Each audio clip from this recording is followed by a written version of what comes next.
Frank Dawson stirred 2 packets of sugar into his black coffee, not because he needed the sweetness, but because it gave him something to do with his hands. The sun hadn't yet burned the morning mist off the windows of Rosie's diner, and the only sounds were the low hum of the refrigerator and the gentle clink of silverware from a young couple 2 booths over. Frank didn't look at them. He didn't need to. He'd seen that exact couple 1,000 times, fresh, wide-eyed, tangled up in futures. Futures were something Frank had stopped believing in somewhere around his 70th birthday. He lifted the mug to his lips and winced slightly, not from the heat, but from the sharp protest of arthritis in his shoulder. Even lifting a cup had turned into a small negotiation between his will and his joints. He took a sip anyway. The TV mounted above the pie case was tuned to a news channel. He barely glanced at it until a headline rolled across the bottom. Elon Musk's new robot just did something humans can't. That stopped him. The anchor's voice, polished and urgent, cut through the quiet. In a groundbreaking announcement this morning, Elon Musk's Optimus AI has reportedly passed what experts are calling the next evolution of the Turing test, demonstrating not only adaptive logic but real-time emotional learning, surpassing human empathy in controlled environments. Frank snorted. Empathy, huh? He muttered to no one. Machines got more heart than the rest of us now. The waitress, Shelley, glanced over but didn't say anything. She'd known Frank long enough to know when he was talking to her and when he was just talking to the silence that followed him around. He stared at the screen. Footage played, a robot sitting across from a child, mirroring her sadness with a soft tilt of its head, a gentle cadence to its synthetic voice. "Why are you sad?" it asked. The girl answered, "My mom's sick." And the robot replied, "I will sit with you. You're not alone." The clip ended, and the anchors resumed their breathless speculation about what it meant for humanity. Frank took another sip and whispered, "Even the damn robots know how to be there for someone." He shook his head and turned his attention back to the window, where fog clung to the corners of a world that seemed to have moved on without him. 10 years ago, that kind of story would have lit a fire in his brain. He would have scribbled thoughts on a napkin, drawn up an idea, maybe even headed home to his garage to try building something of his own. That garage had once been alive, a sanctuary of tools, engines, projects in various stages of completion. But now it was just a graveyard of rust and dust, like his ambition. Like his relevance. He reached into his wallet and pulled out the faded photograph he always carried. It showed him in his late 30s, squatting beside a half-built motorcycle, grease-streaked and smiling. Standing next to him was a boy with bright eyes and an even brighter future, Eddie, his only son. The same son who hadn't returned his last 5 calls. Frank stared at the photo, thumb tracing the edges. Back then, the world had felt big, open, unfinished. Like a machine with just one more bolt to tighten before it roared to life. Now it felt like the engine had died for good, and no one was coming to fix it. The bell above the door jingled. A delivery guy walked in, dropped off some boxes, and left. The couple in the booth laughed about something. Frank folded the photo and tucked it away. He pulled his phone out and did something he hadn't done in years, searched for Elon Musk. A YouTube video came up, a recent interview. He pressed play and leaned in. Elon was mid-sentence, "People think aging is the same as decline. But the only real decline is when you stop adapting, when you stop trying. You don't retire from curiosity. You retire when fear replaces it." Frank's jaw tightened. He paused the video, stared at the frozen frame of Musk's face. "Easy for you to say," he mumbled. But something inside him, something old and buried, stirred. Not hope, exactly. More like the memory of it. He stood, leaving a few bills on the table. As he stepped outside, the cold hit him like a slap. He zipped his coat halfway and started walking toward home. A dull ache spread through his knees, and he cursed under his breath, but he kept walking. It had been years since he walked the full 5 blocks without stopping. Today, for no good reason, he decided not to stop. The wind picked up. Leaves skittered across the sidewalk like scattered memories. At one point, he paused at a crosswalk and looked at his reflection in a dark shop window. The man staring back looked older than he remembered. Or maybe just more honest. Back at the house, Frank opened the garage door. It creaked like an unused voice. The smell hit him first: oil, rubber, time. He flipped the light switch. Fluorescence buzzed, flickered, then hummed to life. Everything was exactly as he'd left it 5 years ago: workbench cluttered with tools, shelves full of jars containing bolts and screws sorted by type but coated in dust.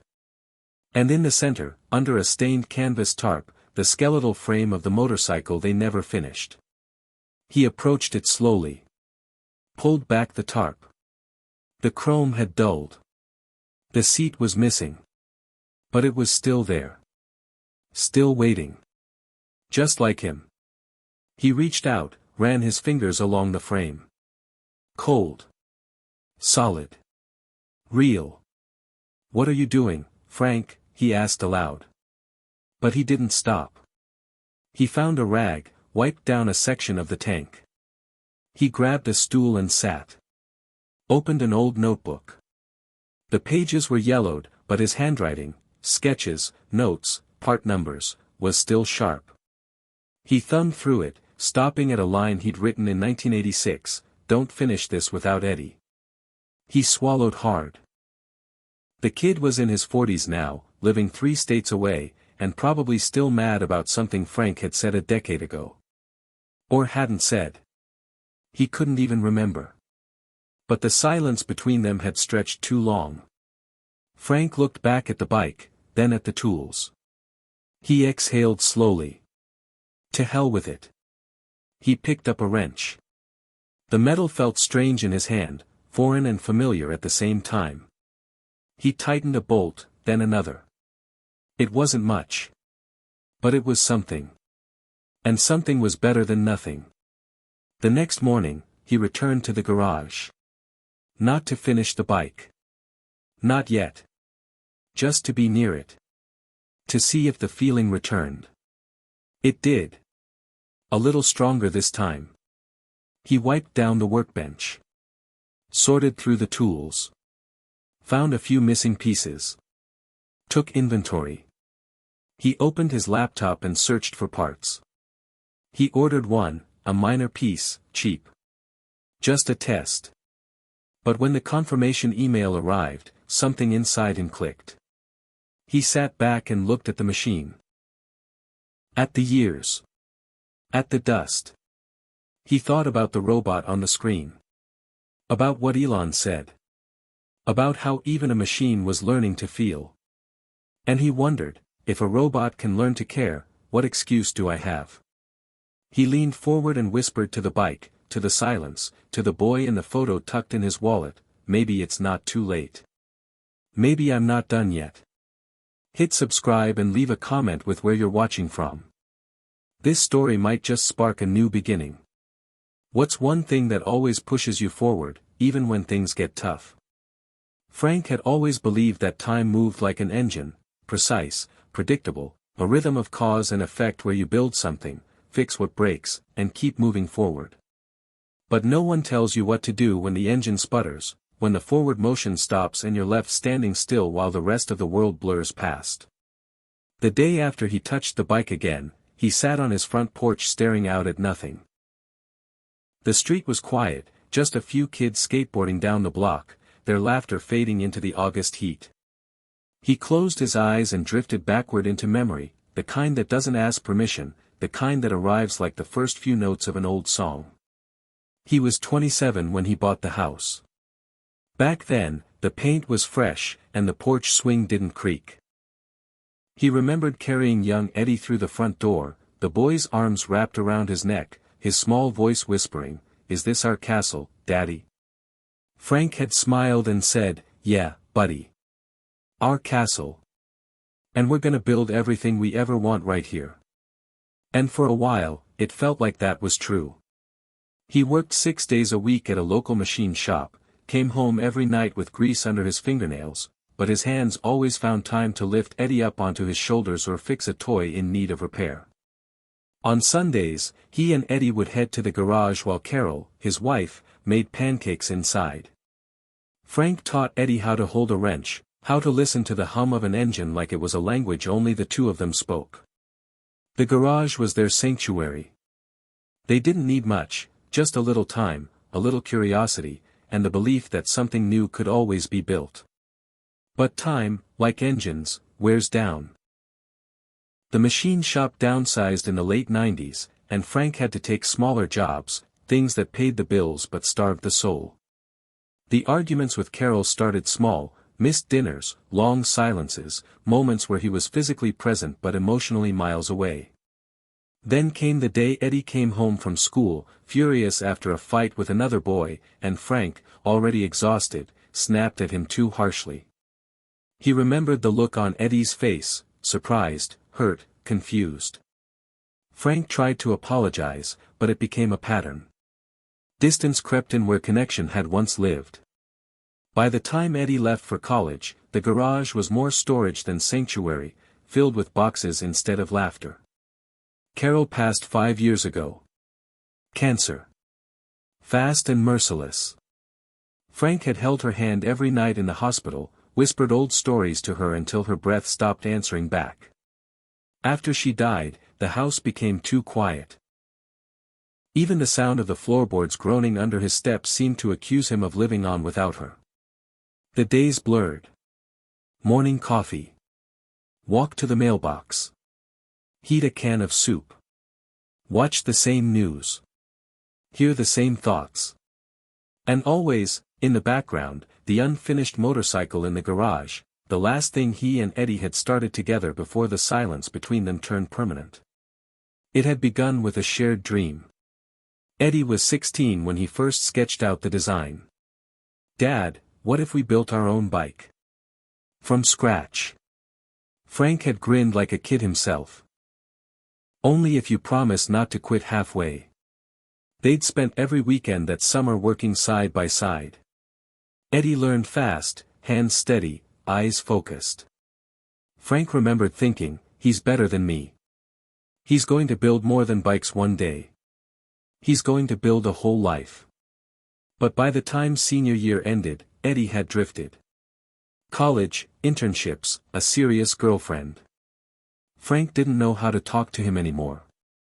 They argued the week before Eddie moved away. Frank had said something stupid, about responsibility, about not forgetting where you came from. Eddie had snapped, called Frank bitter, said he was stuck in the past. That was the last time they spoke in person. Over the years, Frank had tried calling. Left messages on birthdays, holidays, even a voicemail when Carol passed. No answer. Eventually, he stopped trying. He told himself Eddie was busy, that maybe silence was just the way sons said goodbye when fathers failed to change. Now, sitting in the garage with a wrench in his hand and a half-finished engine in front of him, Frank wondered if he had let the machine inside himself die a long time ago. The kind of machine that loves, that adapts, that says, "I'm sorry," not with words but with action. He wiped a hand across his brow. Sweat mixed with oil. For the first time in years, he didn't feel useless. He felt tired, yes, but tired with purpose. That night, he couldn't sleep. His mind kept replaying Elon Musk's voice. "You don't retire from curiosity." What if that was true? What if the end only came when you stopped being curious about what else was possible? At 3 a.m., he got up and went to the kitchen. The house was silent except for the hum of the refrigerator and the ticking of the wall clock. He made tea and sat at the table with the photo of Eddie, the one he kept in his wallet, now resting in front of him. He studied the boy's face. Then he opened an old drawer and pulled out a notebook. The same kind he used to keep for his mechanical notes. On the first page, he wrote, "To finish what we started." The next day, he drove to the hardware store. The young guy behind the counter didn't recognize him, but Frank still knew exactly what aisle to find the oil, the polish, the brush for cleaning rust. The man asked, "Working on something?" Frank replied, "Yeah. Myself." The man laughed, but Frank wasn't joking. Back at home, he opened the garage door and let the sunlight pour in. He stood in the doorway for a moment, just watching the dust swirl in the beams of light like little particles of the past, refusing to settle. Then he stepped in and began. He started with the basics, reorganizing the shelves, discarding old rags, lining up the tools in neat rows. The bike sat in the center like a patient on a table. Each bolt he touched brought back something, a memory, a word, a smell. He remembered Eddie laughing as they dropped a wrench and it clanged on the floor. Remembered Carol calling them in for lunch. Remembered being needed. That night, he fell asleep faster. Muscles aching, fingers sore, but heart strangely light. For the first time in years, he didn't dread tomorrow. He was going to start logging the parts he needed, maybe look online. He wasn't sure where it was all going. But he knew this, he had to keep moving. He had to build something. Not just the bike. Maybe not even for Eddie. Maybe just for himself. Because the robots might be learning to feel, but he was learning to live again. Frank Dawson's hands ached, but he didn't stop moving them. It was early, still dark outside. But the garage light glowed like a single lighthouse in the quiet ocean of the neighborhood. The bike sat on its stand, stripped down, half exposed like a raw nerve, and Frank moved around it with the kind of focus he hadn't felt since the Reagan years. But underneath the slow tightening of bolts and the gentle hum of a space heater in the corner, something else stirred, a war, not of machines or memories, but within himself. A quiet battle, with no weapons, no audience, just the endless question that crept in when he paused to breathe, is it too late? He didn't say it aloud, didn't need to. It was there in the way his hands hesitated before reaching for a tool, in the tremor of doubt that made him double-check each step. At 72, you start to carry questions like weight in your bones. Am I doing this for the right reasons? Will anyone care? Am I just pretending that this matters? The question of time, not just having it, but deserving it, clung to him like the oil stains on his flannel shirt. He reached for a socket wrench, but his knee gave a small jolt of pain, sharp and sudden. He winced, cursed under his breath, and sat down hard on the nearby stool. His breath came shallow. Sweat beaded at his temples, not from effort but from frustration. That damn knee again. Time to slow down, his doctor had said last year, waving a clipboard like it was a commandment. Your joints aren't what they used to be, Frank. Walking's fine, but forget anything that involves kneeling or twisting. Those days are behind you. Behind you. That phrase clung like rot. The same words his son had once hurled at him in a fit of anger, "You're stuck in the past, Dad. Everything's behind you. You don't even try anymore."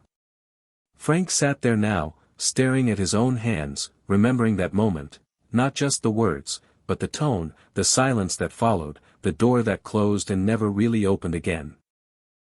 He wanted to believe he'd changed. That maybe what he was doing in this garage was something more than a vanity project or a last gasp at relevance.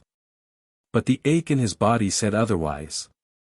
The quiet in the house. The echo of too many unanswered voicemails. He stood slowly, testing his weight. The knee protested again, but he pushed through. He limped over to the shelf and retrieved a battered toolbox.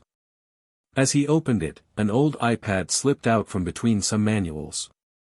He hadn't touched it in years. The battery was somehow alive, barely, and when it powered up, the home screen revealed a page full of bookmarked links, old motorcycle blogs, parts suppliers, and near the bottom, a podcast he used to follow religiously, Minds on Fire. He tapped it without thinking.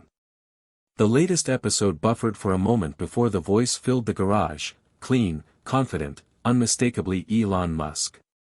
The thing most people get wrong about aging, Elon was saying, is they assume it means slowing down. But I think aging should be a process of refining, not retreating. When a rocket lands, we don't say it's done. We refuel it. Reprogram it. Launch again. You're not done just because people stop expecting anything from you. Maybe that's when you start doing the real work. Frank froze, the words hitting him like a punch in the ribs. He wasn't a man who usually listened to motivational drivel, but this didn't feel like that. It felt personal. Like someone had peered inside his rusted-out hopes and found a switch still waiting to be flipped. He turned the volume up. Elon continued, the people who tell you to slow down are projecting their fear. Most innovation comes from people who were told to sit down and decided to stand anyway. So the question is, are you sitting because you're tired, or because you've been told to? Frank stared at the bike. For a moment, he imagined himself standing beside it, finished, whole, with Eddie there too. Maybe not fixing the past, but at least recognizing that something had been built in its place. That moment vanished quickly. The sound of a car door slamming outside snapped him back. He hobbled to the garage door and peeked out. It was Mrs. Halloran from next door, getting into her sedan. She waved. He didn't wave back. He couldn't fake small talk right now. He closed the garage door and went back to the workbench, turning off the podcast. The silence returned. The war inside him resumed. Later that day, while eating a reheated grilled cheese and sipping a lukewarm cup of instant soup, he checked his phone.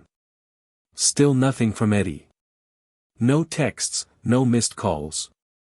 The last message he sent had read, "Hope you're doing okay. Just wanted to say hi." Sent 4 months ago. Marked as, read. Frank stared at the screen, heart tightening with a familiar bitterness. Does anyone care? He muttered. The words tasted like dust. He wanted to believe he'd get a response someday, that maybe Eddie was just busy, or angry, or unsure how to begin again. But belief was harder to maintain when silence stretched this long. He set the phone down and looked around the kitchen. Every surface told the same story, quiet, order, a life shrunk down to what was necessary. One coffee mug. One chair pulled out. One pan. The ghosts of a life once filled with laughter, Sunday dinners, the sound of tools clanking in the background. He walked back into the garage, needing to do something, anything. On a whim, he opened Reddit. The account he hadn't used in years still worked. He searched for a forum on vintage motorcycle restoration. The posts were active, mostly younger folks, but a few usernames stood out as older, BikeDad66. Rust 2 Revival. He lurked for a while, reading comments, absorbing the language again. Then, with a shaky hand, he posted a short message. 72-year-old trying to finish the bike I started with my son 30 years ago. Been a while. Just wanted to say hi. He hit send and immediately regretted it. What was he doing? Looking for approval from strangers? But within minutes, replies started appearing. That's amazing, man. Post pics. My granddad did something like this before he passed, so inspiring. You've got this. Age is just a number in the garage. One user, Detroit Grease Kid, sent him a direct message, let me know what parts you're missing. I've got a pile of vintage stuff. Would love to help. Frank blinked. Something in him loosened. A connection. A spark. He replied, kept it simple, thanks, kid. I'll make a list. That night, he sat in bed with the lights off, eyes fixed on the ceiling. The ache in his knee was sharp again, but he didn't care. His mind buzzed, not with regret, but with plans. He scribbled on a notepad, sand down the tank, rewire the ignition, paint the chassis, weld the seat frame. He wrote down one more line, underlined twice, try calling Eddie again. But he didn't call. Not yet. Not tonight. The fear wasn't gone, just caged. He knew the war inside him wouldn't end overnight. It wasn't just about the bike, or even Eddie. It was about whether a man still had value when he wasn't needed anymore. Whether building something again could prove he still mattered. And whether, in a world now run by robots learning empathy, a human being who once felt left behind could learn to feel again too. Somewhere in the quiet, he replayed Elon's words in his head, "You're not done just because people stop expecting anything from you." And Frank, lying in the dark, whispered back, "Then maybe it's time to expect something from myself again." It started with the chair. That damn folding stool he'd used in the garage for 20 years, the one with the torn vinyl seat and a leg that wobbled every time he shifted his weight. Frank Dawson stared at it like it had betrayed him, which in a way it had outlived its usefulness, just like he feared he had. He stood there in the middle of the garage, stiff from sleep and cold coffee, one hand on his back, the other holding a socket wrench he hadn't used yet. The wind outside whistled through the edges of the garage door. For a minute he thought about going back inside, turning on the TV, numbing the morning like usual. But then he heard it again, Elon Musk's voice, that line echoing like it was hardwired into his mind now, "You don't retire from curiosity." Frank shook his head and muttered, "Well, I'm curious if I can still walk after standing too long," but he didn't move.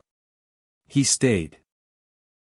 Instead of quitting the moment his body whispered old lies, he did something he hadn't done in months. He made a decision. He walked down the street, slowly, stiff-legged, to the local hardware store. He didn't tell himself why. Didn't say it out loud. But he knew. It wasn't about the chair. Not really.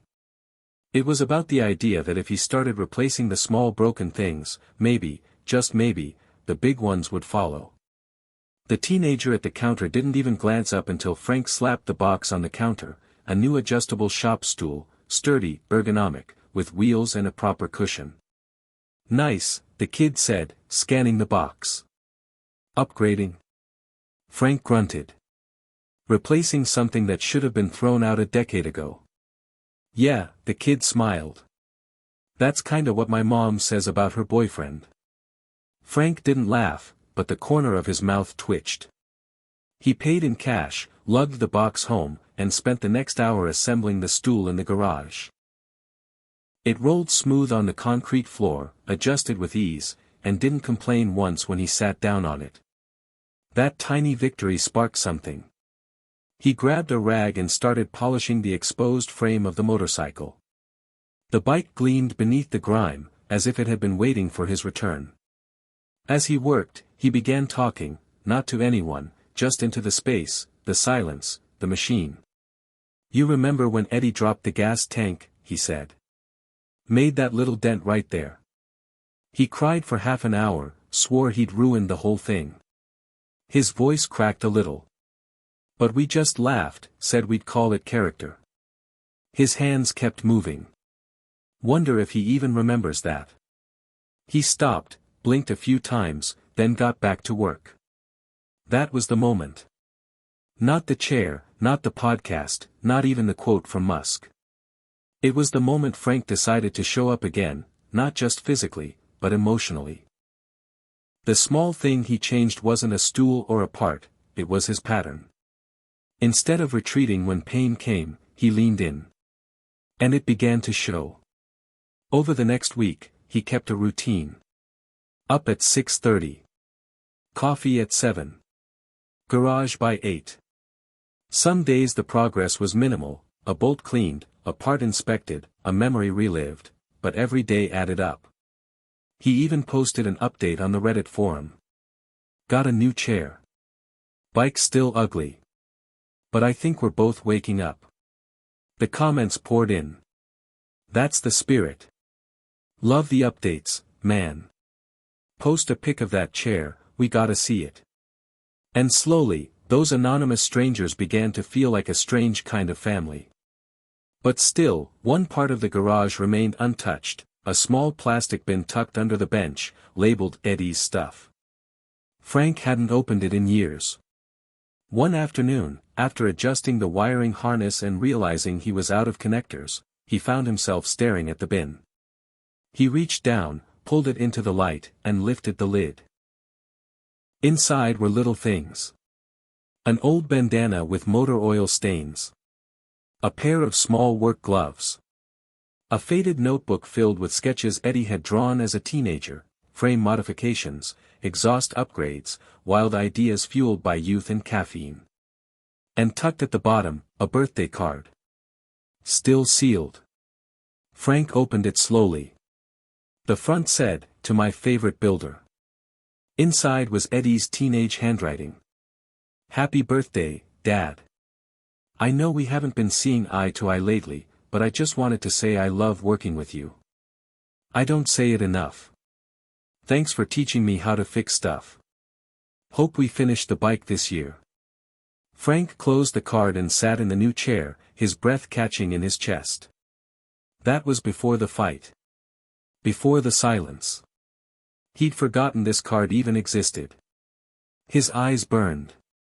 The war inside him, the self-doubt, the regret, the longing, spiked like a sudden fever. But he didn't retreat this time. He sat there with it, like Elon's robot sitting beside the sad little girl in the clip. "I will sit with you. You're not alone." Maybe the most powerful thing a person could do was sit with what hurt instead of running from it. That night, Frank cooked himself a real dinner. Chicken, peas, and rice.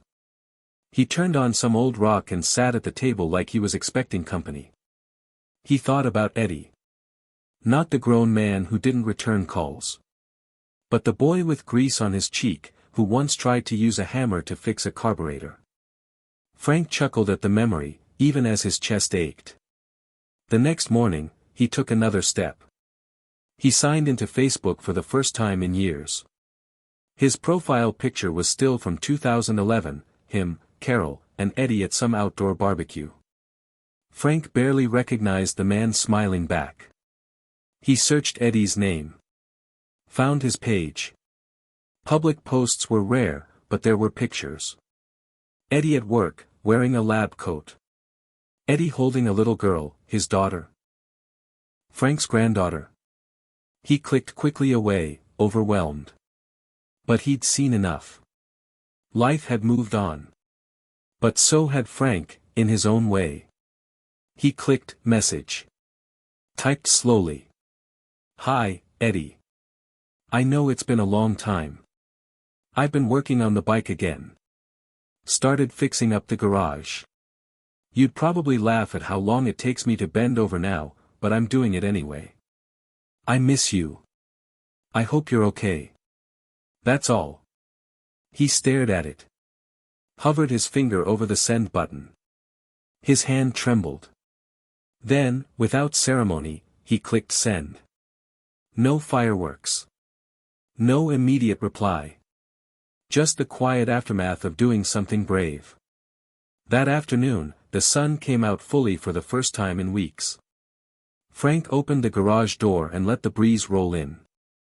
He looked at the motorcycle and smiled. It still wasn't finished. Not even close. But something else had changed. Something foundational. Something permanent. He was no longer fixing it for closure. He was fixing it because building was in his bones. Because showing up was the one thing he could still do. Because motion, any motion, was life. And somewhere, in a world now obsessed with machines smarter than people, he remembered something Elon had said in another clip: machines can simulate empathy.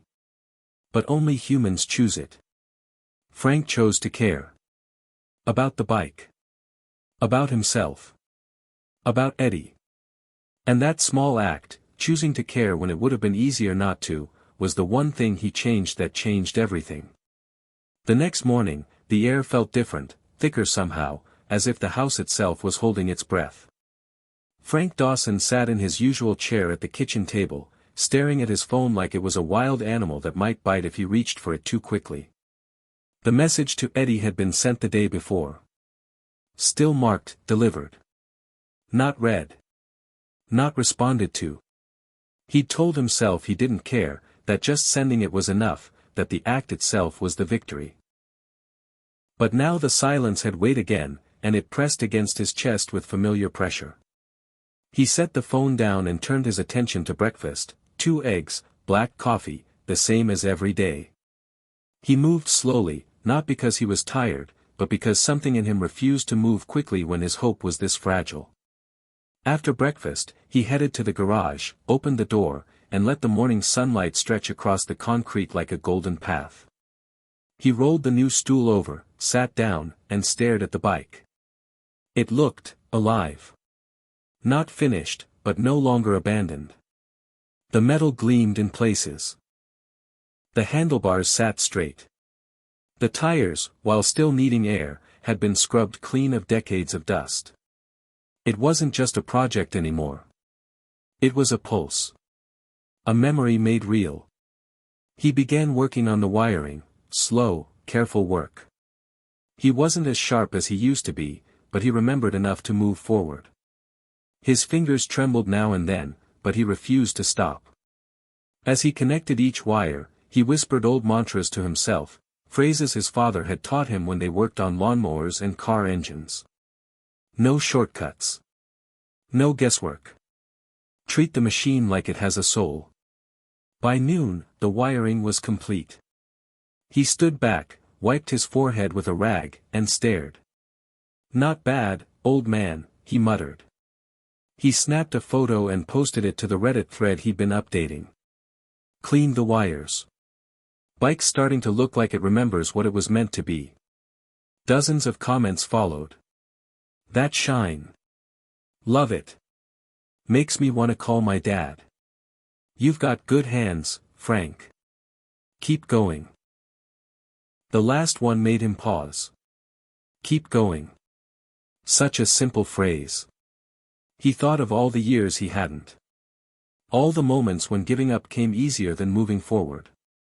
He walked back into the kitchen and poured himself another coffee, this time adding a splash of real cream. He felt like he deserved a little decadence today. Sitting by the window, he looked at the backyard, overgrown, untamed, but still breathing with green. And then, like a thunderclap in a whisper, his phone buzzed. He froze. A single notification. One message. From Eddie. He stared at the screen for what felt like an hour. Then, slowly, he opened it. "Hi, Dad. I got your message. Wasn't sure how to respond. I'm glad you're working on the bike again. I've thought about it a lot. Thought about you a lot. I'm sorry I didn't answer before. It's been hard. Things are complicated. But I appreciate the message. I really do." Frank exhaled like he hadn't breathed in years. No anger. No long-lost accusations. Just something real. Tentative, but real. He typed back, carefully. "Thanks for writing. That's enough for today. If you ever want to talk more, I'm here." Bike's still ugly, but less than it was last week. He hit send before he could overthink it. And then something inside him cracked. Not pain. Not regret. But release. He stood up and walked back into the garage with a new energy in his step. For the next 3 hours, he worked without pause. He reattached the fender. Sanded the edge of the gas tank. Lubricated the chain. Each step brought the machine closer to completion, and each step brought Frank closer to something inside himself he hadn't touched in decades. Pride. Not arrogance. Not nostalgia. Pride. The kind that rises when a man refuses to surrender to the lie of uselessness.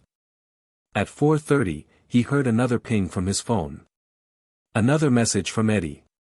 "By the way, that notebook with all the sketches. If you still have it, I'd love to see it again sometime." Frank stared at the screen, heart pounding. "Still have it," he typed. "It's safe. Let me know when you're ready." He didn't push. Didn't ask for more. He didn't need to. A door had opened. That night, he made spaghetti. Real spaghetti. With sauce and garlic bread and everything. He set the table for 2. Not because anyone was coming over, but because it felt good. Because maybe, someday, someone would. As he ate, he turned on the TV and caught a news segment. Elon Musk again, this time, standing beside the new Optimus robot model, demonstrating its ability to recognize human emotion and respond with physical gestures. In the clip, the robot gently placed its hand on a technician's shoulder when it sensed elevated stress levels. Frank watched in silence as the reporter gushed about the breakthrough. A robot that can recognize pain and offer comfort. A machine that might just teach us more about what it means to be human. Frank shook his head and smiled. That's backwards, he whispered. We're the ones teaching the robots. We're just starting to remember how. He finished dinner, washed the dishes, and stepped out onto the porch. The air was warm. The cicadas sang. He looked up at the stars, faraway things, unreachable and burning. He thought about Carol. About Eddie. About the years he'd lost waiting for permission to feel useful again. Then he thought about tomorrow. He'd work on the engine next. The hard part. The heart of the bike. The part that brings the whole thing to life. He smiled. The hard part was always the most worth doing. He looked at the stars one last time and whispered, "I'm not done." Then he turned, walked inside, and shut the door behind him. Not in surrender, but in readiness for whatever came next. Frank woke up before the sun. Not because of pain, not the kind that came from knees or shoulders, at least. It was something deeper, an ache of anticipation. His body was adjusting to the new rhythm, one with motion, one with a goal. The bed felt colder than usual, but he didn't mind. He sat up, let his bare feet rest on the hardwood floor, and just listened. The hum of silence. The house had its own way of breathing, and now, so did he. He reached for the old flannel shirt he'd left draped over the back of the chair. It still smelled faintly of motor oil and sun-warmed dust. He smiled, pulled it on, and made his way to the kitchen.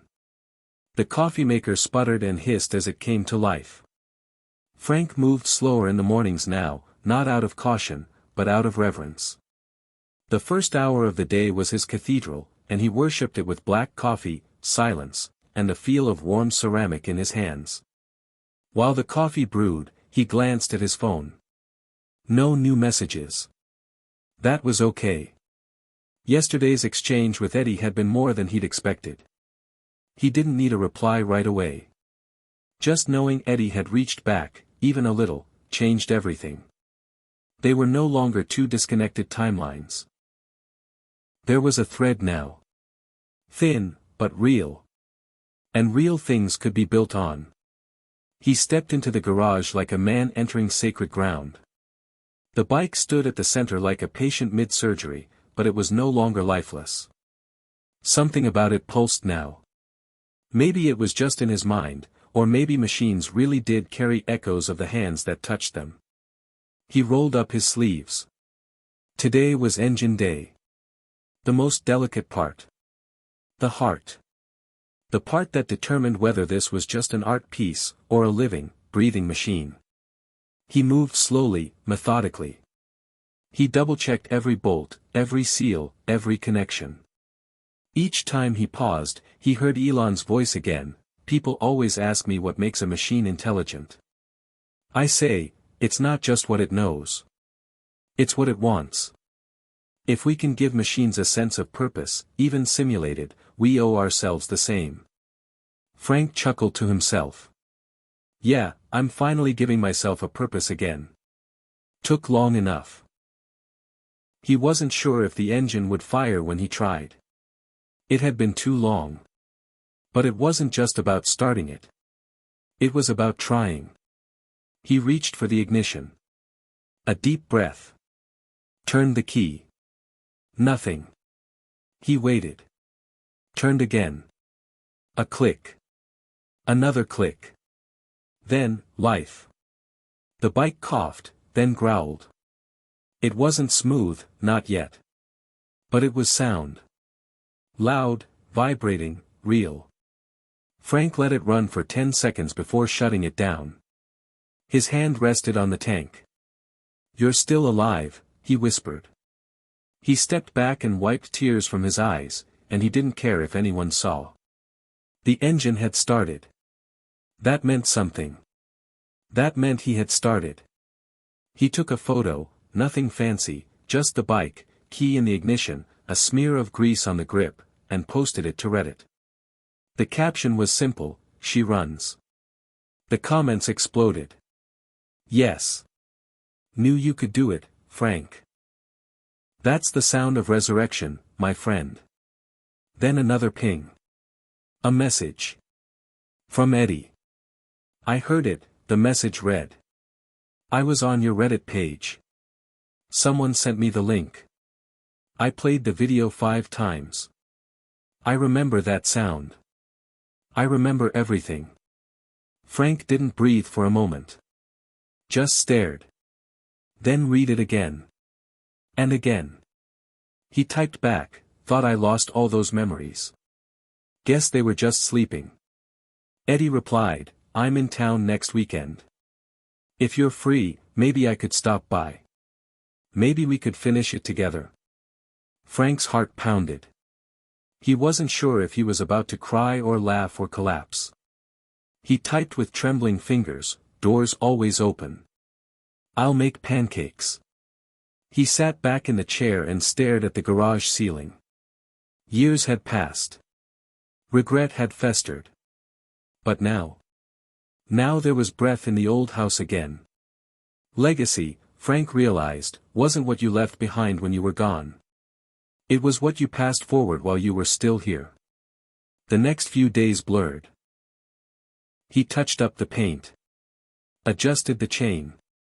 Cleaned every surface until it gleamed. He found an old speaker, hooked it to his phone, and played the same rock songs they used to listen to when Eddie was a kid: Tom Petty, Creedence, Bob Seger. The music filled the space between the walls and between the years. He even baked bread, just to prove he still could. And then Saturday came. Late morning. A quiet knock at the door. Frank opened it slowly. And there he was. Eddie.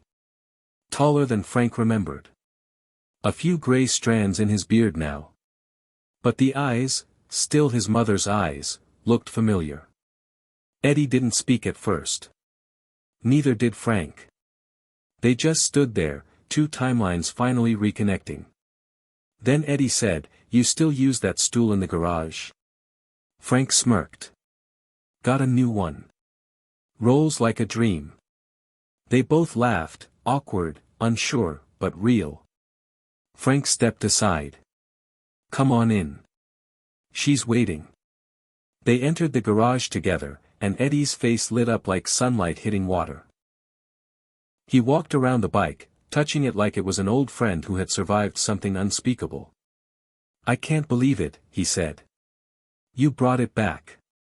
Frank's voice was quiet. "I didn't do it alone. You were there. Even when you weren't." They worked together for hours. Frank showed him what had changed, what needed tweaking. Eddie suggested some upgrades: new LED lights, a better muffler. They disagreed on a few things. Laughed about most of it. They didn't talk about the years lost. Not directly. But every bolt tightened, every glance exchanged, was its own form of apology. As the sun dipped low and the garage bathed in amber light, they stood side by side. The bike was done. Eddie looked over. "You wanna ride it?"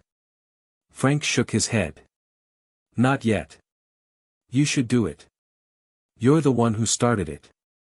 Eddie hesitated. Then nodded. He straddled the seat, kicked the stand, and fired it up. The bike roared. Loud and clear. He turned to Frank. "You sure?" Frank smiled. "Go. Just don't forget where the garage is." Eddie pulled down the driveway and onto the road. The sound echoed through the neighborhood. Frank watched until the taillight disappeared around the corner. And then he sat. In his new stool. In his old garage. With hands that had earned every scar. He looked around, not at the tools or the bike, but at the space itself. What he'd built. What he'd kept alive. A place where purpose had returned. Where a legacy had been reclaimed. Where a man had stopped asking the world if he still mattered, and started answering for himself. He picked up the notebook and flipped to a blank page. Wrote 5 words, not the end. Just ignition. When Frank opened the garage the next morning, the air felt different, charged, like a place that had just been acknowledged. The bike still stood proud in the center, topped off, fueled, and ready to carry someone else down that road. Frank pressed a finger to the frame and felt the warmth from the engine seeping through the metal. He smiled. Yesterday had been more than just finishing repairs, it had been a bridge rebuilt between him and Eddie's memory. He sank into the rolling stool, facing the bike, feeling more alive than he had in years. The sunlight streamed in, dust motes sparkling like distant stars, somehow soothing and urgent all at once. He closed his eyes and remembered hearing Elon Musk say, "Extraordinary things happen when people refuse to settle for the status quo. Even in a world built on algorithms, human intuition can still upend the game." That intuition, that spark, brought him here, to a garage full of restored possibility. He pulled out the notebook. On the recent page he'd written, "Not the end. Just ignition." He flipped a few pages back, to where the list of parts lived, the inventory of everything he had and everything he still needed. He ticked off items one by one: harness, wires, gasket, polish, engine oil, seat frame, and a relentless determination. He snapped a photo with his phone and posted it on Reddit. "We crossed the halfway mark. Feeling less hopeless than I have in years." Within minutes, comments popped up. "Looking good, man. That bike has character. Good on you for sticking to it." A message from Detroit Grease Kid: "I found a seat cushion in great shape. Want me to mail it?" A knot formed in his chest. This anonymous kid, maybe barely older than his grandson, caring enough to dig through parts.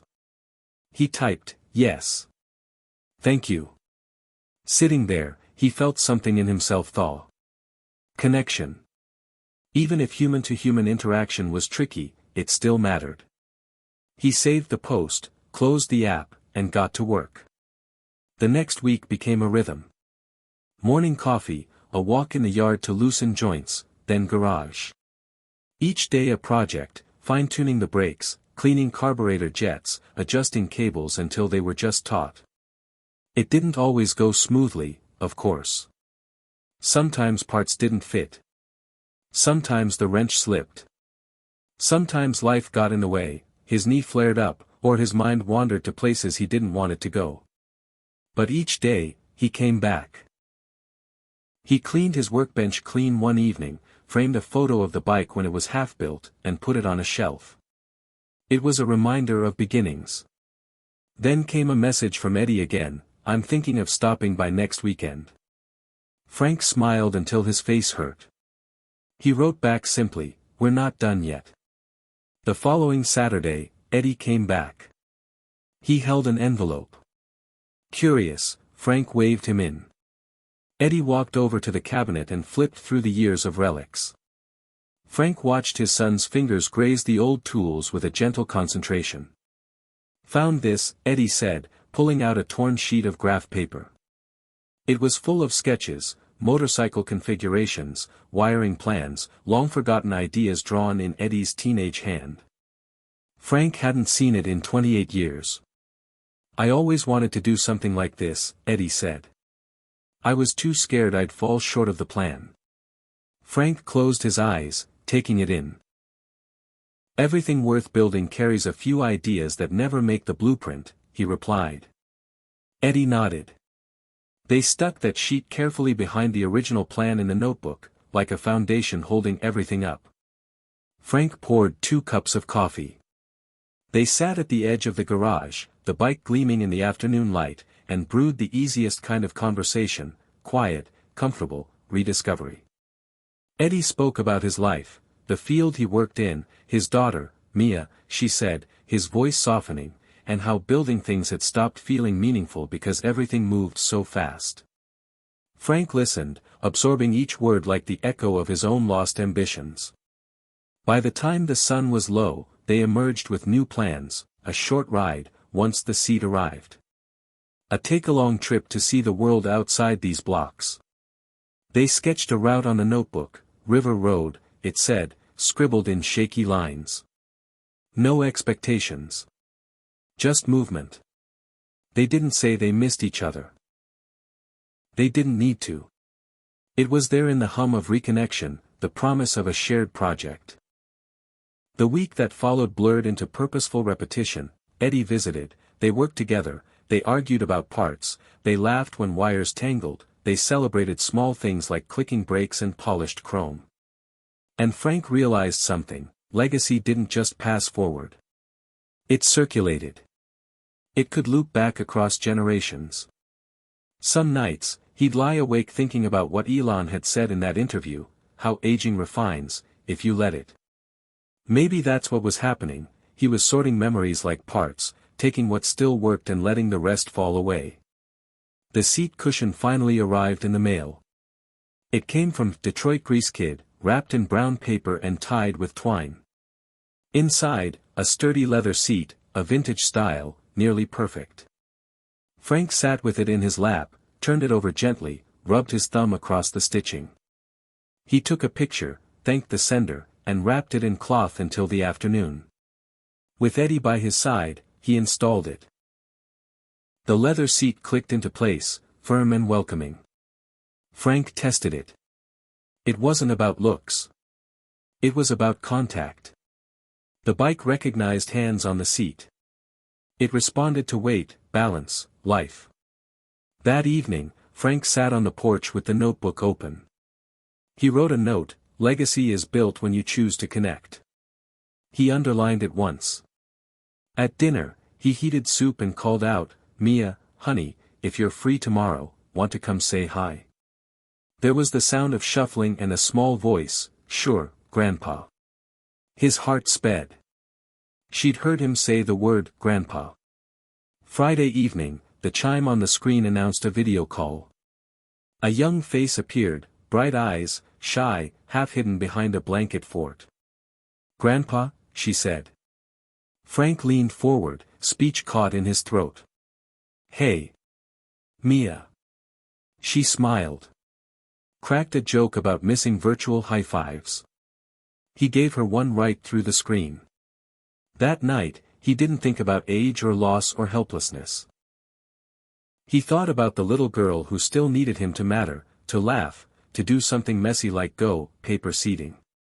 He realized that maybe the spark Elon talked about wasn't about doing something big. It was about doing something real. He closed his notebook. On the last blank page he wrote, "We are the bridges." He stared at it. Thought of Eddie working on the bike, of Mia, of a Reddit stranger who mailed him a seat. Heart beating steady. The last line of the notebook glowed. It wasn't for closure or nostalgia. It was an invitation. To the next ride. To the next chapter. To keep building, not alone, but connected. And when he woke up the next morning, he wasn't just continuing a project. He was continuing his life, and the lives of the ones who followed him. The morning of the ride came without fanfare. No confetti, no swelling music. Just the gentle tap of tree branches outside the window, the first golden streaks of light painting the bedroom wall, and the soft creak of bones adjusting to motion after sleep. Frank Dawson rolled out of bed slowly, methodically, not because of pain but because the day deserved to be started with intention. Today was the ride, the first real one in more than 3 decades. He stood in front of the mirror and studied the man looking back. There was no denying the lines carved into his skin or the slouch that had become part of his posture, but something else had settled into his reflection now, something firmer than age, stronger than nostalgia. He was a man in motion again. He brewed his coffee, added cream, sat at the kitchen table and stared out the window at the garage like it was a temple. He'd spent the last few weeks rebuilding the bike, yes, but also rebuilding himself.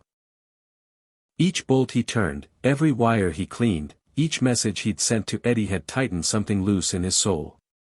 Today wasn't about motorcycles. It wasn't even about the past. It was about proving that the road still existed beneath him. At 8:12 a.m., a truck pulled into the driveway. Eddie stepped out, helmet in one hand, duffel bag in the other. "You ready?" he asked. Frank stood on the porch, still holding his coffee, wearing his old riding boots and a leather jacket that hadn't seen daylight in decades. "I was born ready," he said, then paused. "No, actually. I'm about 5 years behind. But today'll do." They laughed. The bike waited for them in the open garage, glistening. Every surface had been cleaned, polished, loved back to life. Eddie walked around it slowly, reverently, running his fingers along the seat he'd installed with his father. "She looks good," he said. "She sounds better," Frank replied.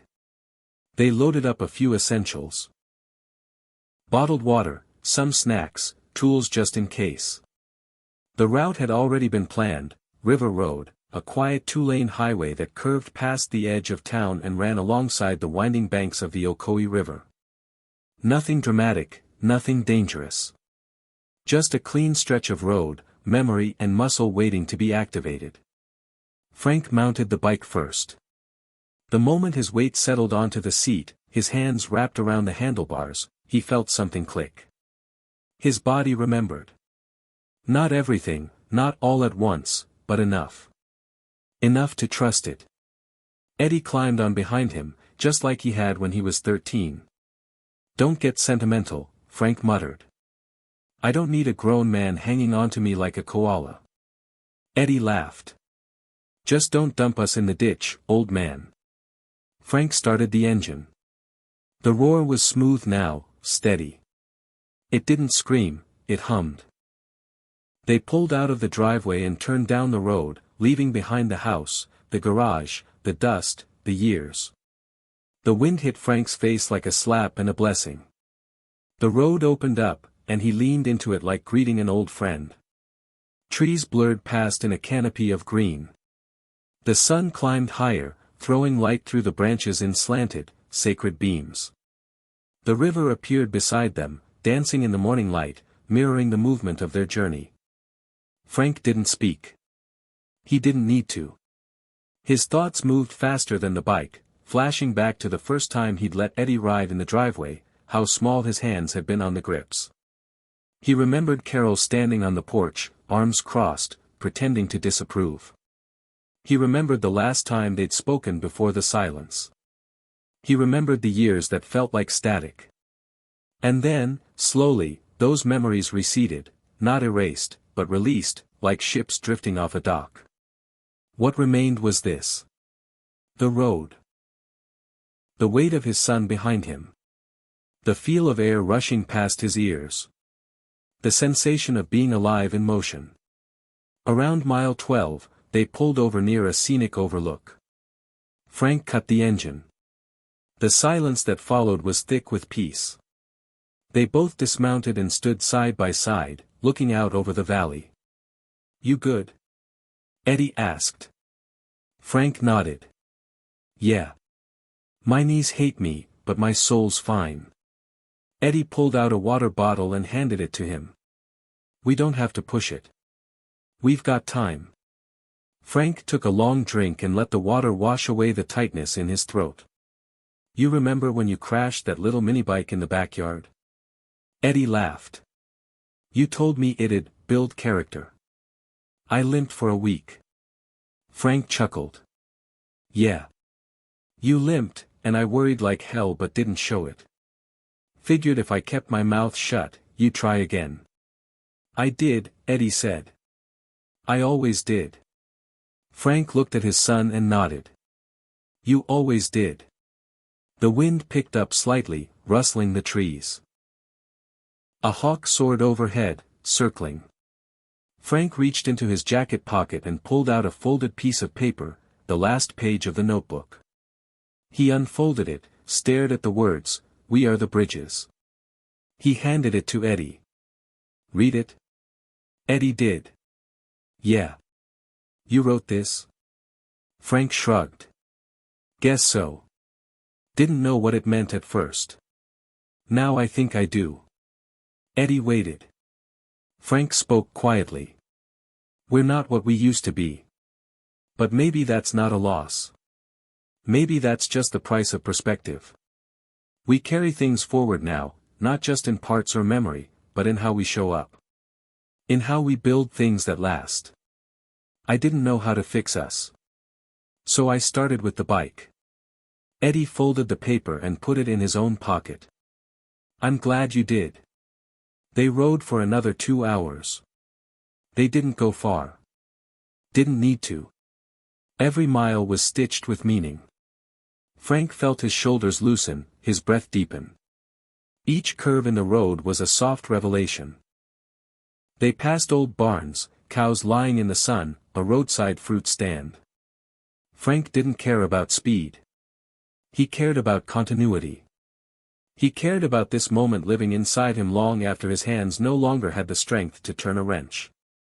By the time they returned home, the sun was dipping low. The garage welcomed them back like an old friend. They parked the bike, removed their helmets, and stood in silence. Then Eddie said, "Mia asked about you again." Frank turned. "She did?" "Yeah. I showed her pictures of the bike. She asked if she could ride it someday. I told her, when you're older. When Grandpa teaches you." Frank swallowed hard. "You think she'd want that? She wants to know where she comes from." "We all do, eventually." Frank sat down on the stool, hands resting on his knees. "You think I'd be a good teacher?" Eddie didn't hesitate. "You already are." That night, Frank wrote a letter. He didn't post it. Didn't send it. Just wrote it. It was to Mia. He told her about the bike, about her father, about the silence between them, and how love sometimes takes time to find the right frequency again. He ended it with, "Don't ever believe you're too late for anything. The road doesn't care how old you are. It only cares that you ride." He folded the letter, placed it in the drawer next to the photo of the half-built bike, and turned off the light. Tomorrow, they'd ride again. Not because the past needed fixing, but because the future deserved momentum. Hit subscribe and leave a comment with where you're watching from. This story might just spark a new beginning. What's one thing that always pushes you forward, even when things get tough? The morning after their ride, the quiet in Frank's house didn't feel so empty anymore. It felt like the pause after a good song, still echoing, still moving. He stood by the kitchen window with a warm mug in his hands, the steam rising slowly into the light. Outside, dew clung to the grass like memory. The garage door was still cracked open. Through it, the bike waited, not as a monument, but as a companion. It hadn't just carried him down River Road, it had carried him back into his life. Frank smiled to himself, then turned when he heard a knock on the door. Eddie stood on the porch again, this time holding 2 coffee cups and a folded newspaper under his arm. Frank opened the door without a word and stepped aside. "Figured I'd return the favor," Eddie said, handing him the coffee. "And I brought this." He held up the paper. On the cover was a photo of Elon Musk standing beside the new Optimus robot model, the headline reading, "Musk's machine learns to comfort the dying." Frank raised his eyebrows and took the paper. He read aloud, "A robot now trained to sit beside terminal patients and mirror human empathy. No instructions. Just presence." He looked up. "You believe that?" Eddie shrugged. "I don't know. But I know presence matters." They sat down in the living room, both men sipping coffee, the silence between them soft and full. Frank folded the paper and set it on the coffee table. "A robot might learn how to sit still and look concerned," he said slowly, "but it can't regret not calling its son for a decade." Eddie leaned back, resting his hands behind his head. It also doesn't get second chances. We do. That hit Frank in the chest. Not like a punch. More like something setting into place. He looked at his son and saw the years between them not as a void, but as terrain they had both crossed, separately at first, now together. Mia wants to visit, Eddie said. Frank's heart skipped. Here. Here. She's been asking more questions. Wants to see the bike. Wants to know what Grandpa Frank looks like in real life. Frank chuckled. Hope she's not disappointed. Eddie shook his head. You know, she asked me the other night if robots ever forget people. Frank blinked. What did you say? I told her, they only forget what they're never programmed to love. Frank nodded slowly, letting that one sink in. Smart kid. She gets it from her mom, Eddie said with a grin. That afternoon, Frank went into the garage and stared at the bike. The leather seat gleamed under the sun. The paint caught the light just right. The engine, resting, still held the scent of oil and power. But something was missing. Or maybe, someone. He opened the tool cabinet and pulled out a box he hadn't touched in over 30 years. Inside were old handlebars, some smaller pegs, a faded sticker that read, "Never too late." He smiled. It was time to start a new mod. Something smaller. Lower. Lighter. A sidecar. He set to work immediately, sketching the outline in his notebook, measuring out pieces, salvaging parts from the scrapyard down the road. He moved with purpose. The sidecar wasn't just a seat, it was an invitation. By the end of the week, he'd built the frame. It wasn't perfect. It wobbled slightly. But it was strong. Honest. Like him. Eddie came by on Saturday with Mia. She was smaller than Frank had pictured, but her eyes were vast, curious, cautious, filled with that childlike suspicion that often appears when meeting family you've only seen in pictures. Frank bent slightly, unsure what to say. Hi, Mia. I'm Frank. I used to be your dad's dad. Mia tilted her head. Used to be. Well, Frank said, scratching his chin, I took a long break. But I'm back on duty now, if that's okay with you. She nodded seriously. Okay. Then, quietly, are you the one who made the robot bike? Frank blinked. Robot bike? She pointed to the garage. That one. Dad said you fixed it with your heart and your brain. Like a robot. Frank looked over at Eddie, who was trying not to laugh. Yeah, Frank said slowly. I guess I did. Want to see it? She nodded. He led her into the garage and showed her the bike, then the sidecar. Her eyes lit up. Can I sit in it? Not yet, he said. Still needs padding. And a helmet. I have one, she said proudly. It's pink. Perfect, Frank said. No robot could pull off pink like you. She smiled, then leaned closer to the bike. It's pretty. Does it have a name? Frank paused. Not yet. What do you think we should call it? She tapped her chin. Phoenix. Frank looked at her. Phoenix? Yeah. It's a bird that catches on fire but doesn't die. It comes back better. Frank couldn't speak for a moment. Then he nodded. Phoenix it is. Over the next 2 weekends, Frank worked with Mia on finishing the sidecar. She helped paint it. Pink and silver. She added glitter stickers and wrote her name in block letters on the back. When it was ready, they took it out for a slow drive around the neighborhood. Eddie rode behind them on his own bike, recording the moment on his phone. Frank glanced at Mia through the side mirror, goggles on, scarf flapping, hands thrown in the air like she was flying. That night, the video went viral. Eddie posted it on Reddit with the caption, My 73-year-old dad just built a sidecar so his granddaughter could fly. The comments flooded in. This is the future we want. Who needs AI when we've got grandpas like this? Someone get Elon to see this. And then, he did. 3 days later, Elon Musk reposted the video with the caption, "Robots may match our intelligence one day, but they'll never match our legacy." This is what enduring innovation looks like. Frank nearly dropped his phone. Mia screamed with excitement. Eddie just smiled and said, "Told you someone would notice." But Frank didn't care about the attention. What mattered was the ride.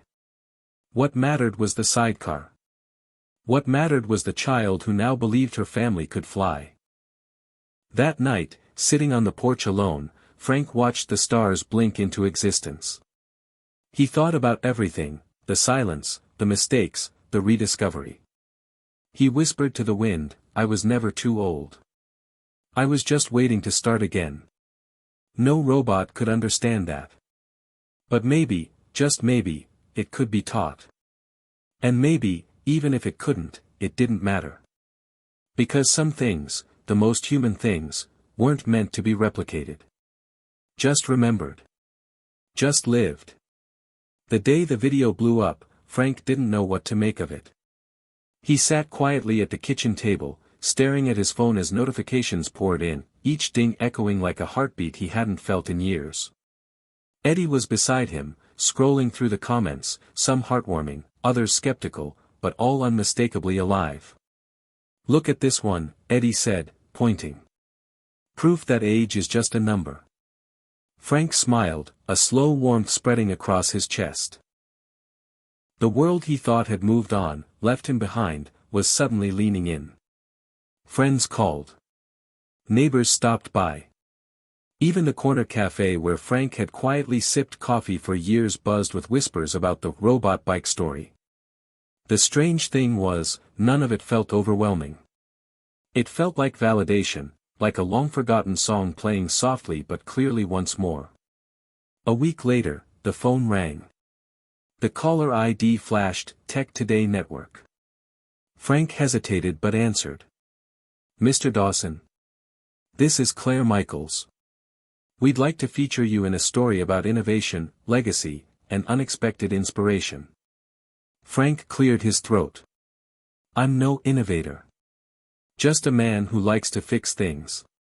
"That's exactly it," Claire said with a warm laugh. "The story isn't just about the bike or the sidecar. It's about you, about proving that reinvention isn't just for the young." The interview was set for the next morning. Frank spent the night thinking about what he'd say. How to explain years lost, bridges burned, and the strange alchemy of love, regret, and grit that had brought him here. He realized it wasn't about explaining. It was about living the story. On camera, Frank was honest. He spoke of missed chances, of the silence with Eddie, of the healing power of a motorcycle and a granddaughter's trust. He spoke about Elon Musk, not as a savior, but as a spark. Musk's mindset, Frank said, reminds us to challenge what we think is possible, whether that's a rocket to Mars or a 73-year-old man building a sidecar. It's about refusing to accept limits. The segment aired on primetime, and the response was immediate. Messages poured in from around the country. A woman in Ohio wrote, "My father stopped painting years ago. You've given me hope to bring him back to his art." A man in Texas said, "Retirement is a cage I'm starting to unlock." Frank was overwhelmed. He wasn't a hero.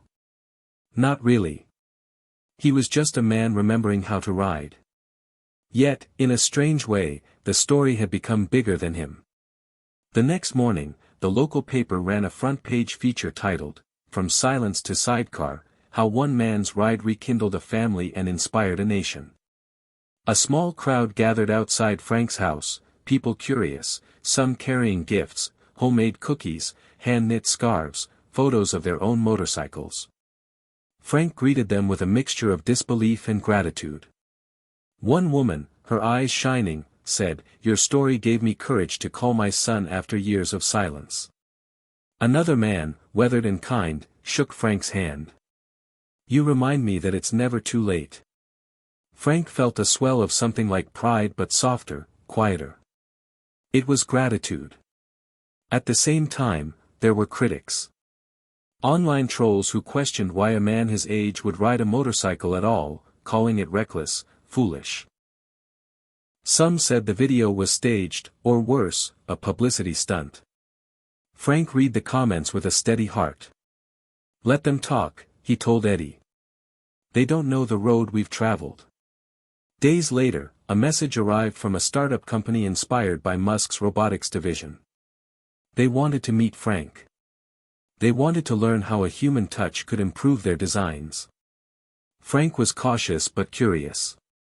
He met with engineers who listened as he spoke about grit, about patience, about the way machines and humans could learn from each other. It's not just about programming, Frank said, it's about heart. And that's the hardest thing to code. They nodded. They listened. It was a different kind of ride, one of ideas, not asphalt. One afternoon, Eddie pulled Frank aside. Grandma Carol called, he said. Frank's stomach clenched. After all these years? She wants to come by. Maybe for dinner. Frank blinked. Dinner? Really? Yeah. She said she's been watching.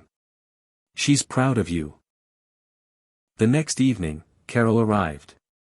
Time had changed her, softened the sharp edges that once defined her.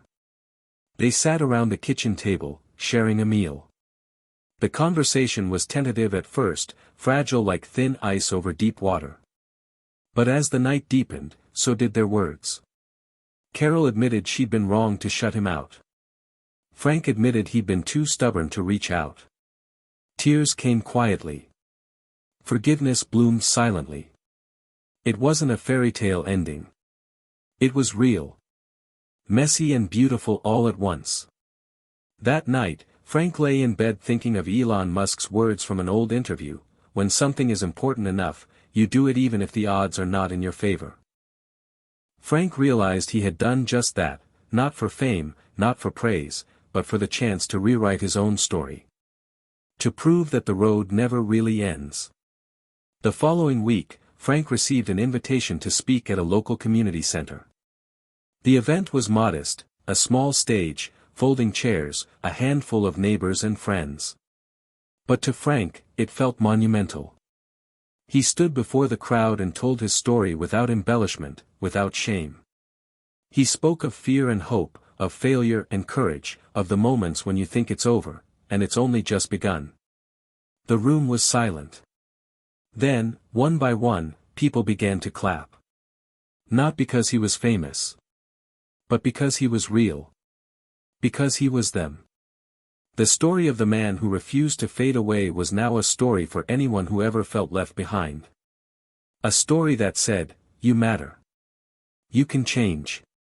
You can begin again. And as Frank left the stage, the sunset painting the sky in blazing oranges and purples, he understood something fundamental.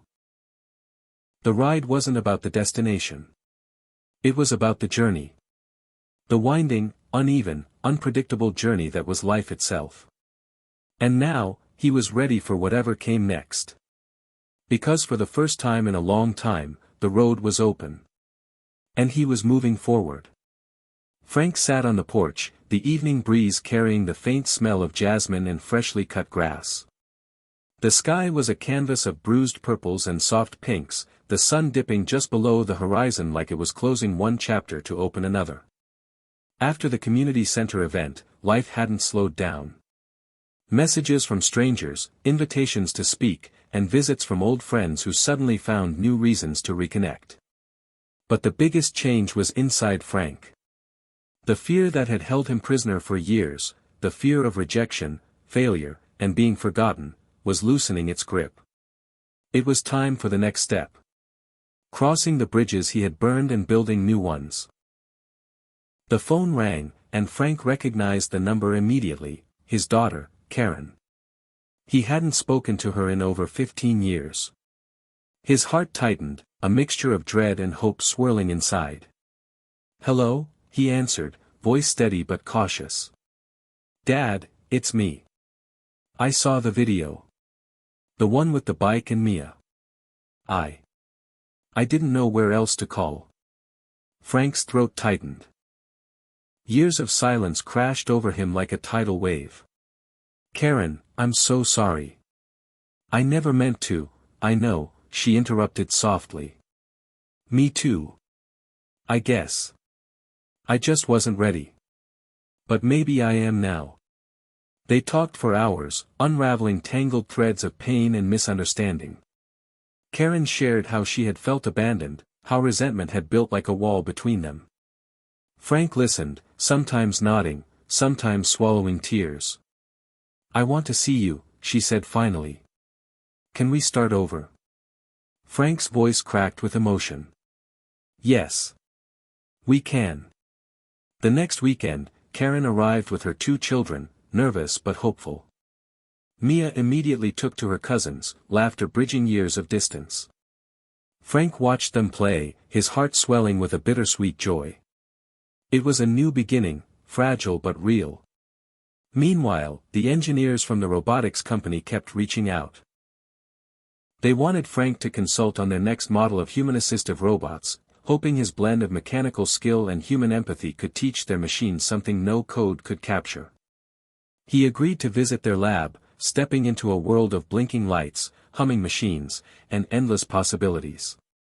The lab was a gleaming glass building that hummed with energy, a sharp contrast to the dusty garage where Frank had spent decades alone. Walking among the engineers and prototypes, Frank felt both out of place and deeply alive. He showed them how to listen to a machine, how to feel when something wasn't right, not just with wires, but with intention. Robots don't get tired or afraid, he told them, but people do. And if a machine can understand that, it can be more than a tool. They took notes eagerly, their faces lit by the glow of screens and hope. Back home, Frank continued to work on Phoenix, the bike with the pink sidecar. Each ride with Mia was a lesson in patience and joy. He taught her to respect the road, to feel the wind, to live in the moment. One afternoon, as they rode along a winding country road, Mia asked quietly, "Grandpa, why did you stop riding for so long?" Frank's eyes softened. Sometimes, fear holds us back. Fear of getting hurt. Fear of failing. But the road always waits for us. Mia looked up at him, her small hand gripping his arm. "I'm glad you're back." Frank smiled, knowing that the real journey was just beginning. At the same time, tension simmered beneath the surface. Karen's ex-husband, Paul, was suspicious of Frank's sudden reappearance. He questioned Frank's motives, worried about old wounds reopening for the children. Karen stood firm, but the strain was palpable. Frank knew healing wasn't linear. It was a winding path full of setbacks and breakthroughs. One afternoon, Paul called Frank to meet at a cafe. Frank arrived early, his heart pounding.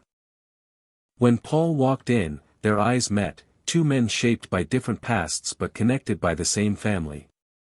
"Frank," Paul said gruffly. "I want to understand what you're doing. For the kids. For Karen." Frank nodded slowly. "I'm here to build bridges, not burn them.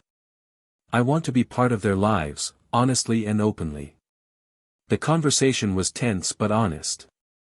For the first time in years, Frank felt like he was not fighting alone. After that meeting, small gestures began, a shared birthday dinner, phone calls about school plays, simple texts checking in. It wasn't perfect, but it was progress. In the evenings, Frank found solace in a new routine, watching Elon Musk's latest talks and interviews. One quote struck him deeply: "Failure is an option here. If things are not failing, you are not innovating enough." Frank realized that failure wasn't just something to fear, it was proof of trying. Proof of life. Inspired, he began journaling again, pouring his thoughts onto paper with an urgency he hadn't felt since youth.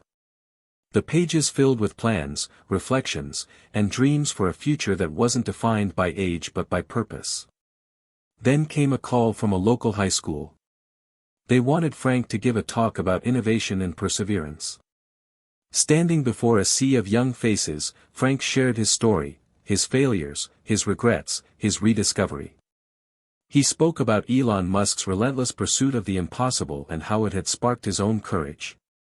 The students listened, some skeptical, some wide-eyed. After the talk, a young woman approached him. "Mr. Dawson, you're proof that we're not trapped by our past. That we can keep building, keep moving." Frank smiled, touched beyond words. Outside the school, he spotted a rusted old bridge spanning a small river, a bridge he'd crossed many times in his youth but never noticed. It stood weathered but strong. He realized that like that bridge, he too had endured storms, wear, and time, but was still standing. Bridges connected places, people, and moments. They carried weight and stories. Frank felt ready to cross his own bridges fully, to connect past and future, mistakes and hope, estrangement and love. One chilly morning, Frank took the bike out alone, riding to the bridge by the river. He parked and walked out onto the wooden planks, the river rushing beneath, cold and persistent. He pulled out his phone and recorded a message, "To anyone who feels forgotten, left behind, or too old to change, remember, every bridge you need is waiting for you to walk across. Sometimes, all it takes is one step." The video went online, and once again, the world responded. Frank's journey wasn't just his own, it was a beacon for anyone daring enough to rebuild, reconnect, and rediscover. As night fell, Frank returned home, his heart lighter, his spirit stronger. The bridges he'd crossed were not just in distance but within himself. He was no longer running from his past but embracing it as part of his story, a story that wasn't finished. And as Elon Musk once said, when something is important enough, you do it even if the odds are not in your favor. Frank had done it. He was crossing bridges not just to others, but to himself. The road ahead was still uncertain, but for the first time, that uncertainty felt like possibility. Like freedom. Like life. Frank awoke before dawn, the soft blue-gray light filtering through the curtains like a whispered invitation. The house was still, peaceful in the way that only early mornings can be, quiet enough to hear the steady ticking of the old clock on the mantel and the slow, calm rhythm of his own breath. Today was different. Not because of a special occasion or a scheduled event, but because inside Frank something had shifted. The spark Elon Musk had ignited weeks ago. The relentless challenge to push beyond limits, to fail forward, to disrupt one's own assumptions, was now a flame, growing quietly but fiercely. Frank stood by the window, watching the sky lighten, a deep breath filling his lungs with cool morning air. He thought of the bridges he had crossed, Karen's hesitant voice, Paul's cautious handshake, Mia's joyful laughter echoing through the garage as they worked on Phoenix. Those moments had not erased the past, but they had rewritten the future. He felt alive again, like a machine waking from a long sleep, gears greased and ready to turn. Inspired, Frank pulled on his jacket and headed to the garage. He ran his hands over the sidecar's polished pink frame, remembering how far they'd come from rust and doubt to hope and motion. But today, he wasn't just riding. Today, he was going to build. For years, Frank's garage had been a sanctuary of quiet creativity, a place where time slowed, and old ideas found new life.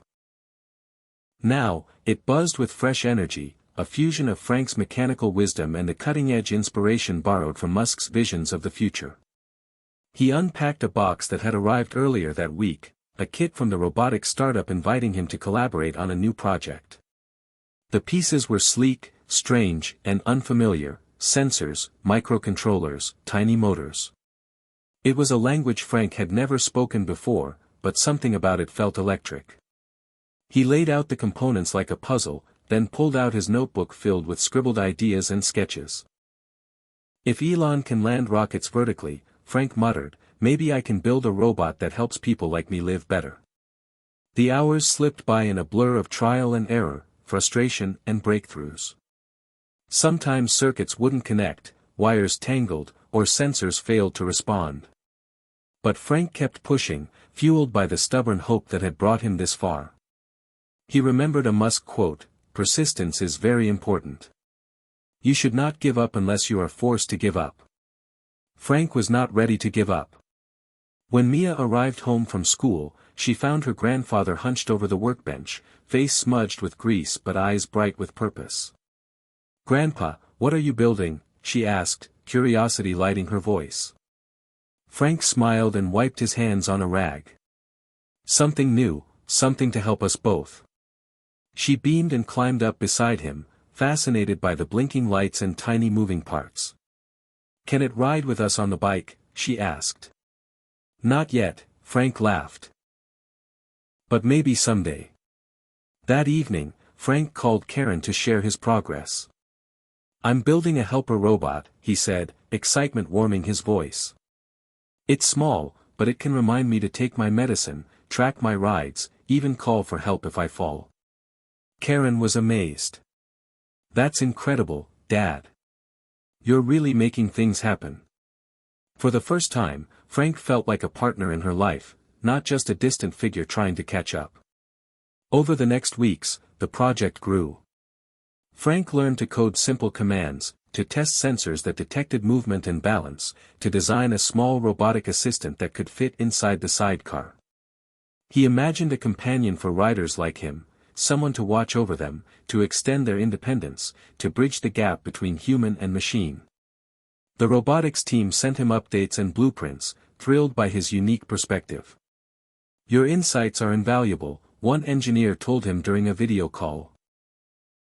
"You're helping us see beyond the technology to what it means for people's lives." The fusion of Frank's hands-on knowledge and Musk-inspired innovation created something extraordinary. One night, as Frank worked late, he looked up at the stars, feeling the weight of time but also the promise of what was possible. He thought about Elon Musk's relentless drive to conquer the unknown, to imagine futures others dismissed. "Maybe that's what aging really is," Frank whispered to the quiet night. Not slowing down, but finding new ways to move forward. When the prototype was finally ready, Frank tested it with cautious optimism. The little robot, which he named Sparky, fit neatly into the sidecar, sensors active, lights blinking softly.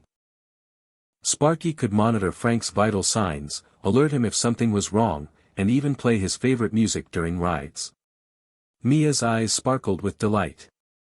"He's like a friend," she exclaimed. Their rides took on a new energy, a blend of adventure and security. For Frank, Sparky was more than a gadget, it was a symbol of renewal, proof that even at 73, reinvention was possible. The story of Frank and Sparky quickly caught attention. Tech blogs picked it up. Local news ran features about the grandfather and his robot. Messages flooded in from seniors inspired to embrace technology, to challenge their own doubts and fears. Frank found himself at the center of a small but growing movement, proof that age was not a limit, but a launching point. Yet, with the spotlight came pressure. The weight of expectation pressed on Frank's shoulders. Could he really live up to the promise of his own story?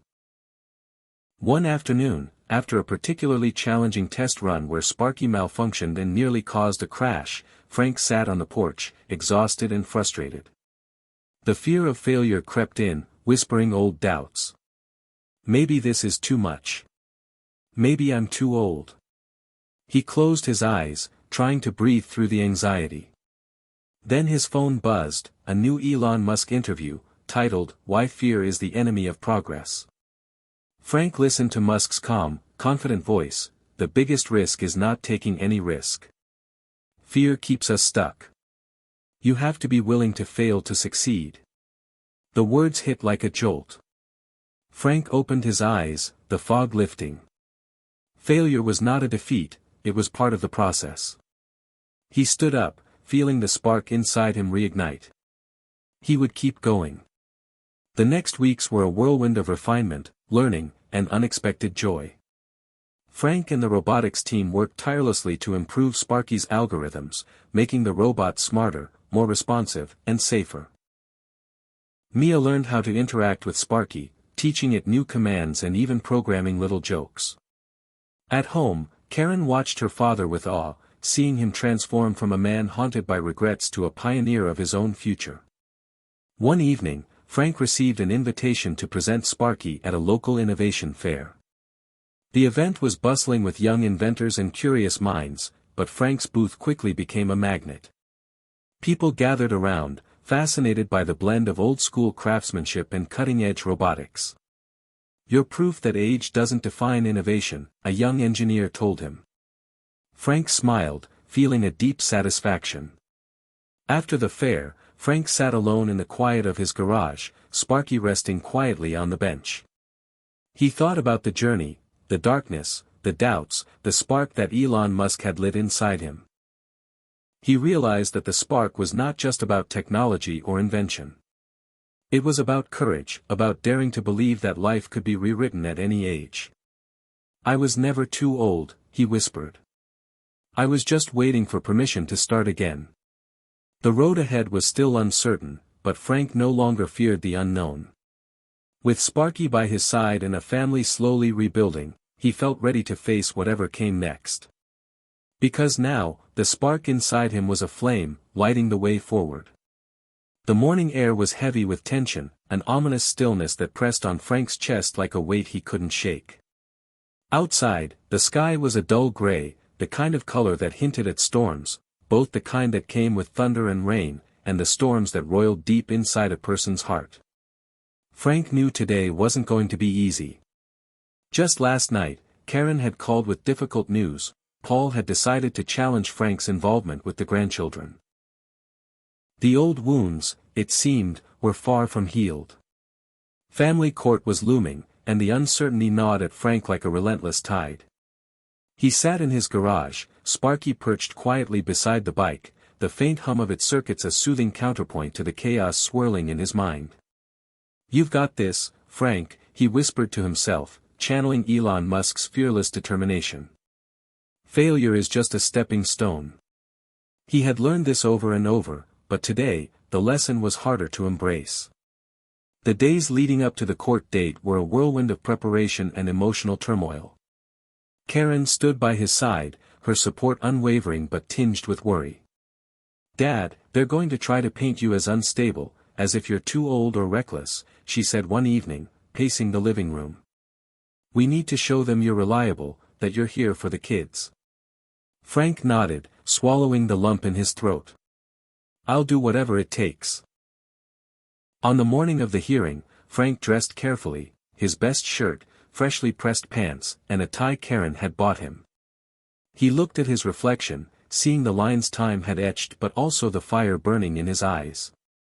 At the courthouse, the sterile walls and harsh fluorescent lights felt like a cage. Paul was there too, confident and guarded, flanked by his lawyer.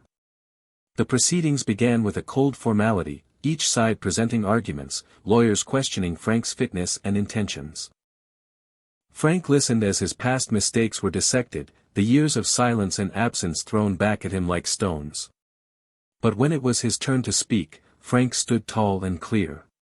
He spoke not just with words, but with the conviction of a man who had walked through fire and come out stronger. "I'm not perfect," he said, voice steady. "I've made mistakes, big ones. But I've worked every day to be better. For my family, for my grandchildren. Age is not my limitation. It's my experience.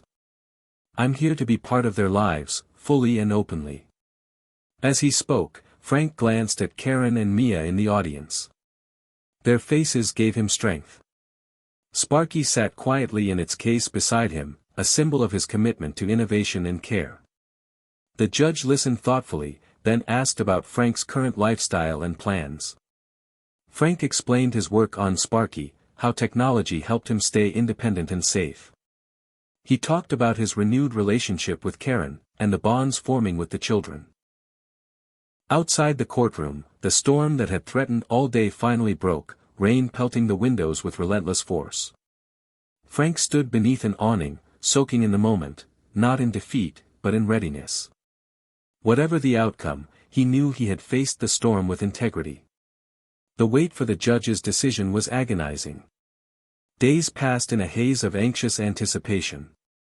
Then, one afternoon, Karen called with news that lifted Frank's spirits. The judge had granted him visitation rights and ordered a family counseling program to facilitate healing. It wasn't everything Frank had hoped for, but it was a start. And sometimes, starts were all you needed. The family counseling sessions were awkward at first. Old resentments bubbled up like hidden currents. But slowly, with patience and honesty, walls began to crack. Paul showed unexpected moments of vulnerability, revealing fears about the children's well-being and his own insecurities. Frank met those moments not with defensiveness, but with empathy. He shared stories of his youth, the pain of mistakes, and the hope he carried forward. Karen watched as her father navigated the delicate dance of reconciliation. The kids, too, began to open up, their laughter returning in small, precious bursts. At home, Sparky became a silent witness to the healing. Mia would talk to the robot, telling it about her feelings and worries. Frank programmed Sparky to play calming music during tense moments, a small peacekeeper in their growing family. One evening, after a particularly difficult counseling session, Frank found himself alone in the garage. He looked at Sparky and said, "This is harder than I thought." Then, unexpectedly, his phone buzzed with a notification, a new Elon Musk interview titled, "The Power of Resilience." Frank pressed play, listening to Musk's steady voice. The universe is full of challenges. The difference between those who succeed and those who don't is resilience, the ability to keep going despite setbacks, to adapt and learn. The word settled deep inside Frank. He realized resilience wasn't just about enduring hardship, it was about growing through it. About becoming stronger, wiser, and more compassionate. Days turned into weeks. Frank's relationship with Paul remained complex, but they found a tentative respect. Karen and Frank grew closer, their shared commitment to the family's future a bond stronger than past pain. Mia blossomed, her confidence buoyed by the love around her and the quiet presence of Sparky, always nearby. One afternoon, Frank received a call from the robotics company with an invitation to present Sparky at a major tech conference in Silicon Valley. It was a dream come true but also intimidating. The world would see him. An older man, reinventing himself through technology and heart. Frank hesitated, then thought of Elon Musk again, the man who dared to dream big, who faced criticism and failure with relentless drive. If not now, when? Frank asked himself. The conference was a whirlwind of bright lights, fast conversations, and endless energy. Frank stood on stage, Sparky beside him, sharing his story, not just about a robot but about hope, courage, and transformation. The audience listened, captivated by the blend of humanity and innovation. When he finished, the applause was thunderous. Backstage, Frank was approached by a young woman named Emily, a robotics engineer. "Your story is incredible," she said. "You remind me that innovation isn't just about youth or new technology. It's about heart and persistence." Frank smiled, grateful for the connection. That night, alone in his hotel room, Frank looked out at the city lights twinkling below. He thought about the storm he had faced. The courtroom, the counseling, the doubts. And he knew that while the storm was far from over, he was no longer afraid. Because he had learned that facing the storm was the only way to find the calm on the other side. And in that calm, there was life. There was hope. There was the promise of tomorrow. Frank's return home from the tech conference felt like stepping into a different world. The familiar creak of the porch, the scent of rain-soaked earth, and the quiet hum of Sparky nestled beside the bike all greeted him like old friends. Yet beneath the comfort lay an undercurrent of unease. Karen's voice on the phone earlier had been cautious. "Dad, we need to talk about something important," she said, hesitant but firm.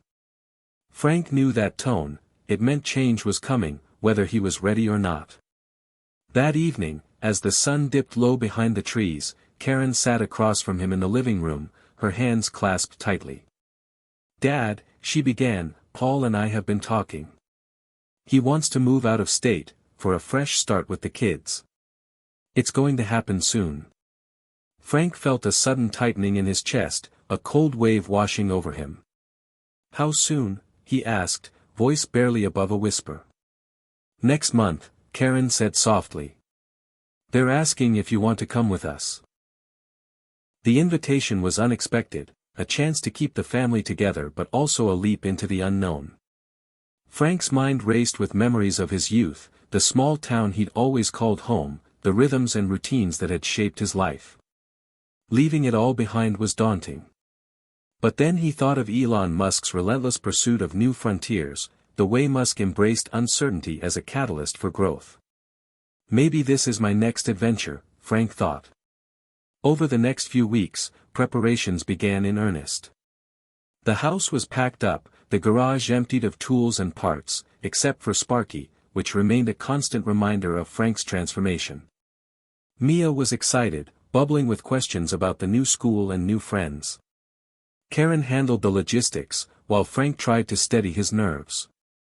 One morning, as Frank tested Sparky's latest updates, he noticed something odd, a glitch in the system causing the robot to misread balance sensors during rides. The problem was subtle but dangerous. Frank spent hours troubleshooting, determined to fix it before the move. Late at night, frustration bubbled to the surface. "I'm not as sharp as I used to be," he muttered. Then, as if on cue, a Musk interview appeared on his feed. "Embrace your failures, they're signposts on the path to innovation." Frank smiled, wiping sweat from his brow. He adjusted the code, tested again, and finally watched Sparky respond flawlessly. The victory was small but profound.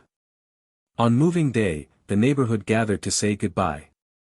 Old friends, some skeptical, others genuinely touched by Frank's journey, offered hugs and words of encouragement. Frank felt the bittersweet pull of leaving behind the familiar while stepping toward a new chapter. The drive across states was long, the landscape shifting from rolling hills to sprawling suburbs. Frank watched the passing scenery with a mix of nostalgia and anticipation. At the new house, smaller but cozy, Frank unpacked Sparky and set up his workshop corner. The silence here was different, less familiar but filled with possibility. Soon, Frank sought out local cycling groups, eager to reconnect with the passion that had reignited his spirit. It was there he met Rose, a vibrant woman in her late 60s with a quick smile and an infectious laugh. She rode with an energy that reminded Frank of his younger self. Their friendship blossomed quickly, built on shared rides, stories, and mutual encouragement.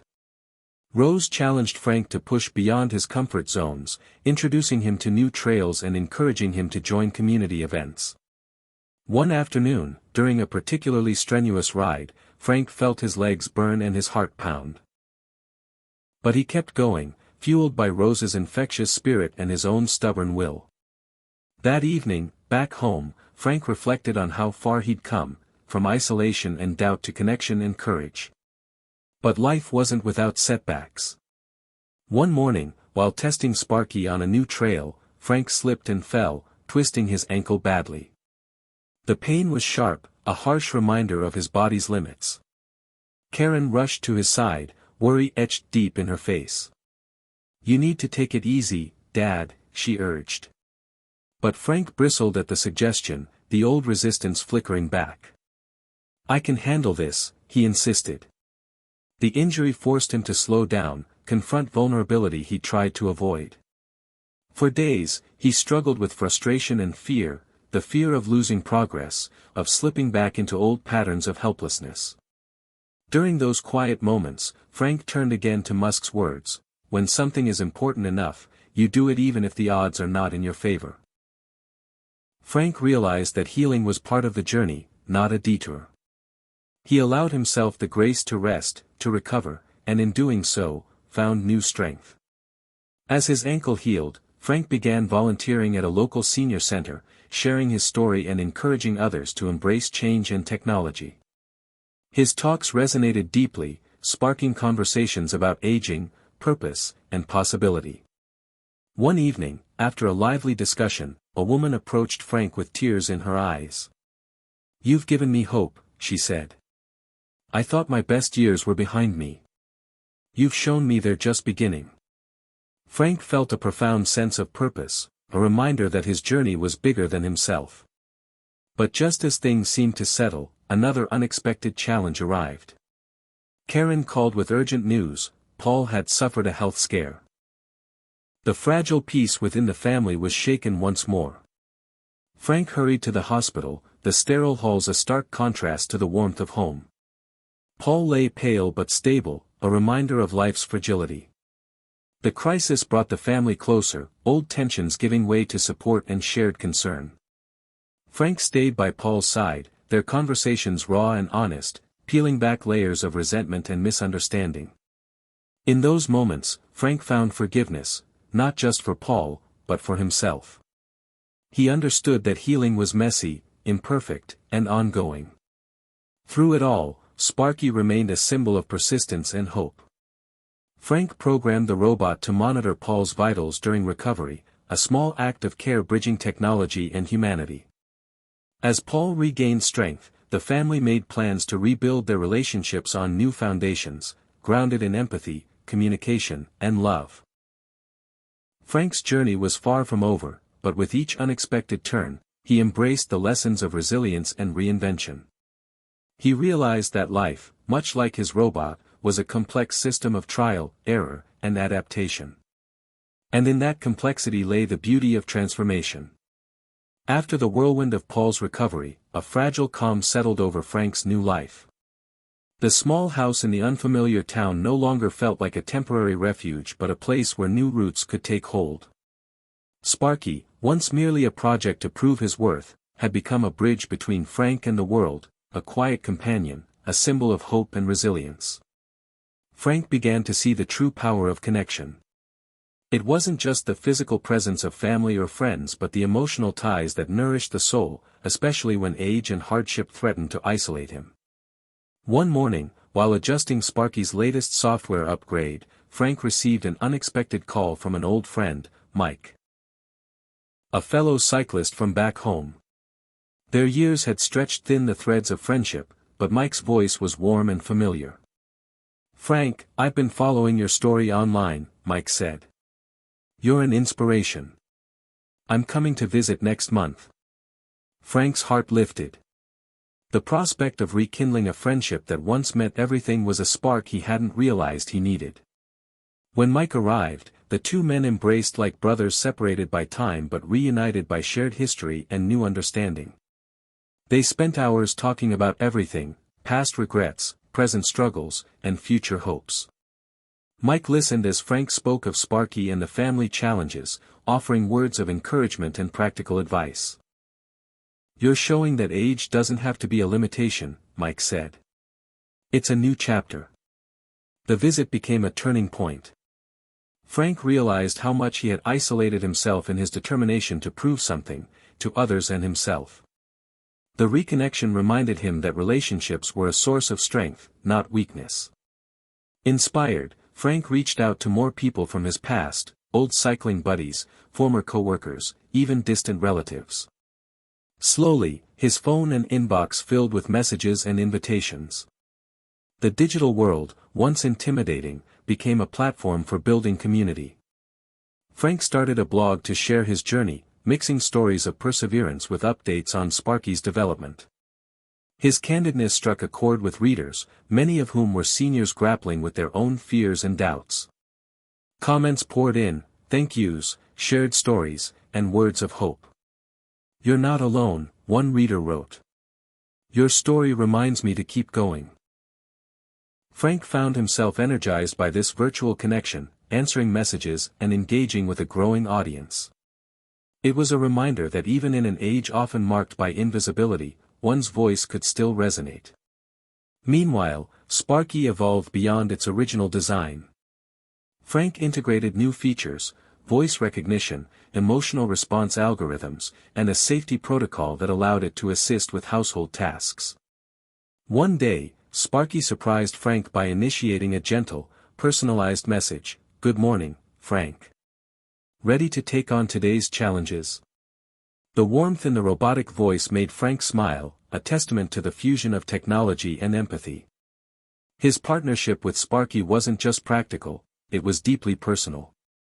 At the community center, Frank organized workshops on technology for seniors, demystifying gadgets and encouraging others to embrace innovation. The sessions became a hit, fostering friendships and sparking confidence. Rose, his cycling friend, often joined, adding laughter and encouragement. Their shared passion for life kept Frank motivated, reminding him that age was no barrier to joy. One afternoon, during a workshop, Frank noticed a woman sitting quietly in the back, absorbing every word but hesitant to speak. After the session, he approached her gently. "I'm Frank," he said. "I'm happy to help if you have questions." She introduced herself as Helen, recently widowed and struggling with loneliness. Their conversation flowed naturally, and Frank invited her to join their next cycling outing. Over time, Helen blossomed, her laughter returning like sunshine after a storm. Frank realized that connection wasn't just about receiving support but also giving it. In his interactions, he found renewed purpose and meaning.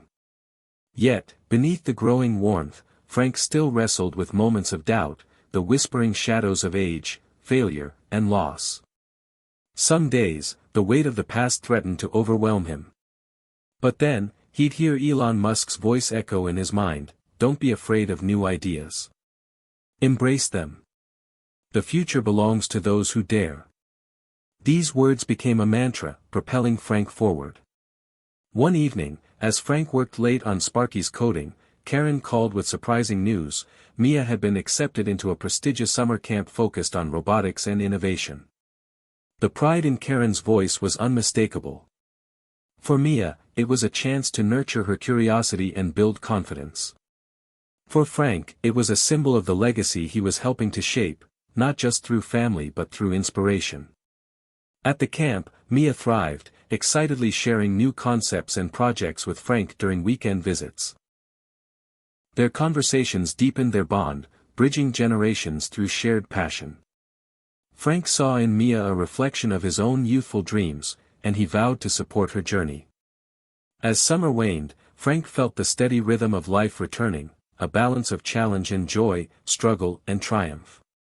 He recognized that transformation was not a single moment but a series of sparks igniting new connections, hopes, and possibilities. Through Sparky, family, friends, and the wider community, Frank discovered the profound truth Elon Musk had lived by: innovation and resilience weren't just about technology, they were about the human spirit. And no matter the years behind him, Frank was creating a future rich with meaning. The morning sun filtered through the blinds, casting soft stripes across Frank's workshop. It was a quiet day, the kind that seemed ordinary but held the potential for something extraordinary. Frank sat hunched over his workbench, eyes glued to the small circuit board in front of him. For months, he had been wrestling with a new challenge, teaching Sparky to learn from its environment in real time, not just follow pre-programmed commands but adapt, respond, and grow. It was the kind of breakthrough that Elon Musk himself had pursued relentlessly in his ventures, pushing the boundaries between man and machine. Frank's fingers moved methodically, soldering tiny wires, adjusting sensors, and tweaking algorithms. His mind raced with possibilities, and the fear of failure. Would he be able to pull it off? The idea was audacious, especially for someone his age, but Frank had learned that boldness was the currency of progress. Suddenly, Sparky's sensors lit up, and the robot's head tilted slightly. It had detected a new variable, the changing light in the room. Frank's heart quickened. "Did you just notice that?" he asked, half in disbelief. Sparky responded with a soft beep and a robotic nod. It was subtle but monumental. This wasn't just programmed reaction. It was observation. Over the next days, Frank pushed the limits, introducing Sparky to new stimuli, a bouncing ball, shifting shadows, even Frank's own movements. Each time, Sparky adjusted, learned, and adapted.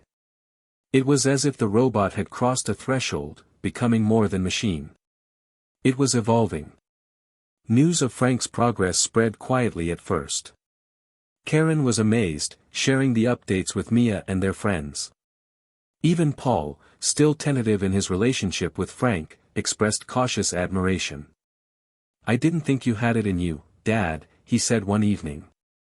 Frank smiled, the warmth of approval filling a deep, long empty space. The breakthrough wasn't just technical, it was personal validation. One afternoon, Frank received a call from the robotics company's lead engineer. "Frank, we've been monitoring your work. This is impressive, Sparky's adaptability is beyond what we expected. We want to feature your story at the upcoming Innovation Summit." The invitation was both exhilarating and daunting. The summit would put Frank, and Sparky, on a global stage. But instead of fear, Frank felt readiness. The night before the summit, Frank prepared his presentation meticulously. He wanted to tell more than just the technical story, he wanted to share the journey of transformation, hope, and resilience that Sparky embodied. On stage, under bright lights and before a crowd of experts, innovators, and journalists, Frank began. His voice was steady but charged with emotion. "This isn't just about a robot. It's about defying limitations, of age, of doubt, of what's possible." He demonstrated Sparky's new abilities. Recognizing obstacles, adjusting movement, even responding to emotional cues. The audience watched, captivated, as Sparky navigated an obstacle course, paused when Frank showed frustration, and resumed with renewed precision. Cameras flashed, questions flew, and Frank felt a surge of pride. After the presentation, Elon Musk himself appeared backstage, shaking Frank's hand. "You've done something remarkable," Musk said, eyes gleaming. "You show that innovation isn't just for the young. It's for anyone with vision and grit." The words were like fuel to Frank's soul. But the breakthrough wasn't just professional acclaim. It sparked a wave of invitations, from universities, community groups, and media outlets, each eager to hear Frank's story. Through these connections, Frank discovered a new calling, mentoring others who felt left behind by rapid change. He started workshops focused not only on robotics but on resilience, mindset, and embracing new challenges at any age.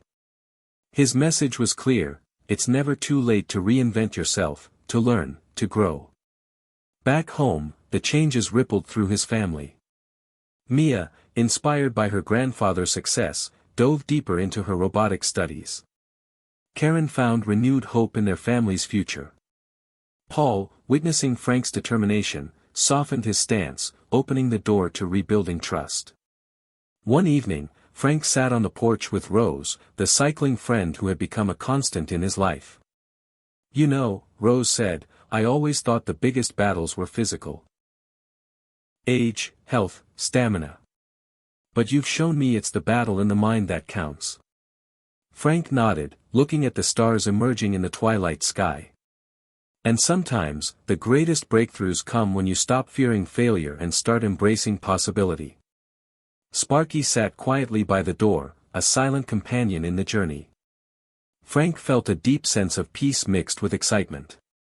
The future was wide open, filled with challenges and promise. And he was ready to face it all. In the days that followed, Frank's story became a beacon for many, proof that life could be reinvented at any stage. Elon Musk's example had sparked a fire, but it was Frank's courage and persistence that kept it burning bright. The breakthrough moment wasn't the end, it was the beginning of a new era, one where age was no barrier and transformation was possible for everyone willing to take the leap. Hit subscribe and leave a comment with where you're watching from. This story might just spark a new beginning. What's one thing that always pushes you forward, even when things get tough?